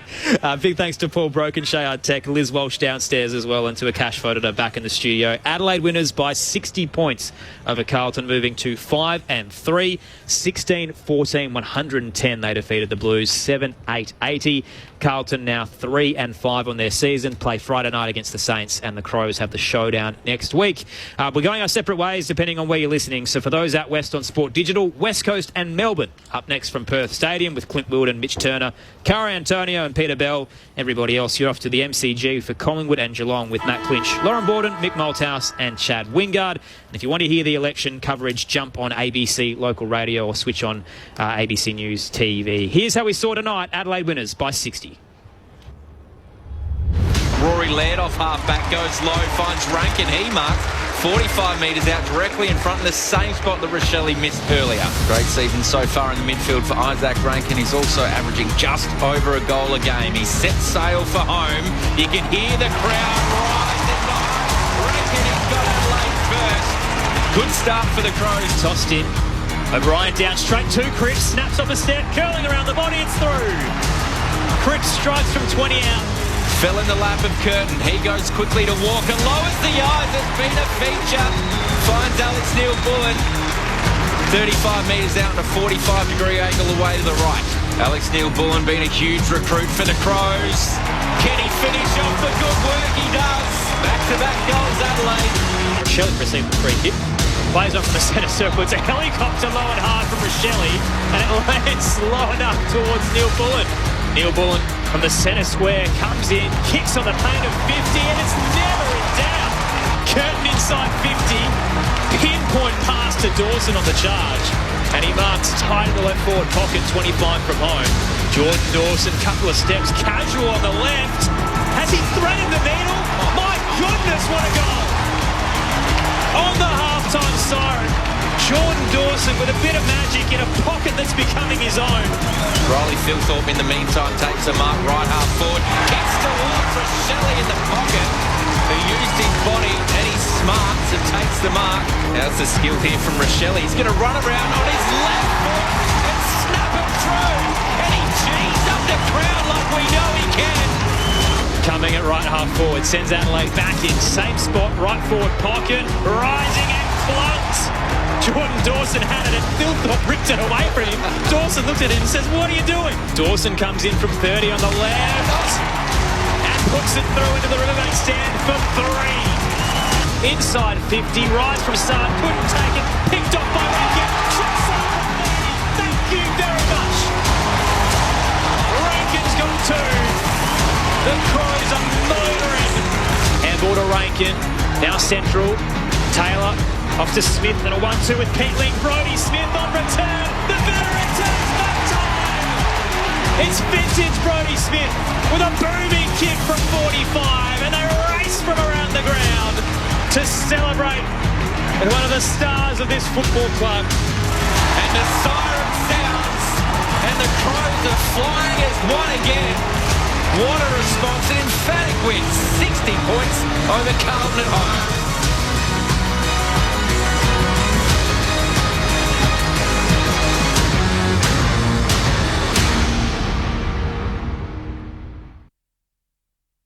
The footy might stop with the final siren, but with ABC AFL, the conversation keeps rolling. Get ABC AFL Daily Podcasts with Premiership coach Paul Roos alongside Corbin Middlemass, Ben Cameron and Poppy Penny. From walking on thin ice to dancing on the mountaintop. It's your daily footy conversation. Find it on the ABC Listen app.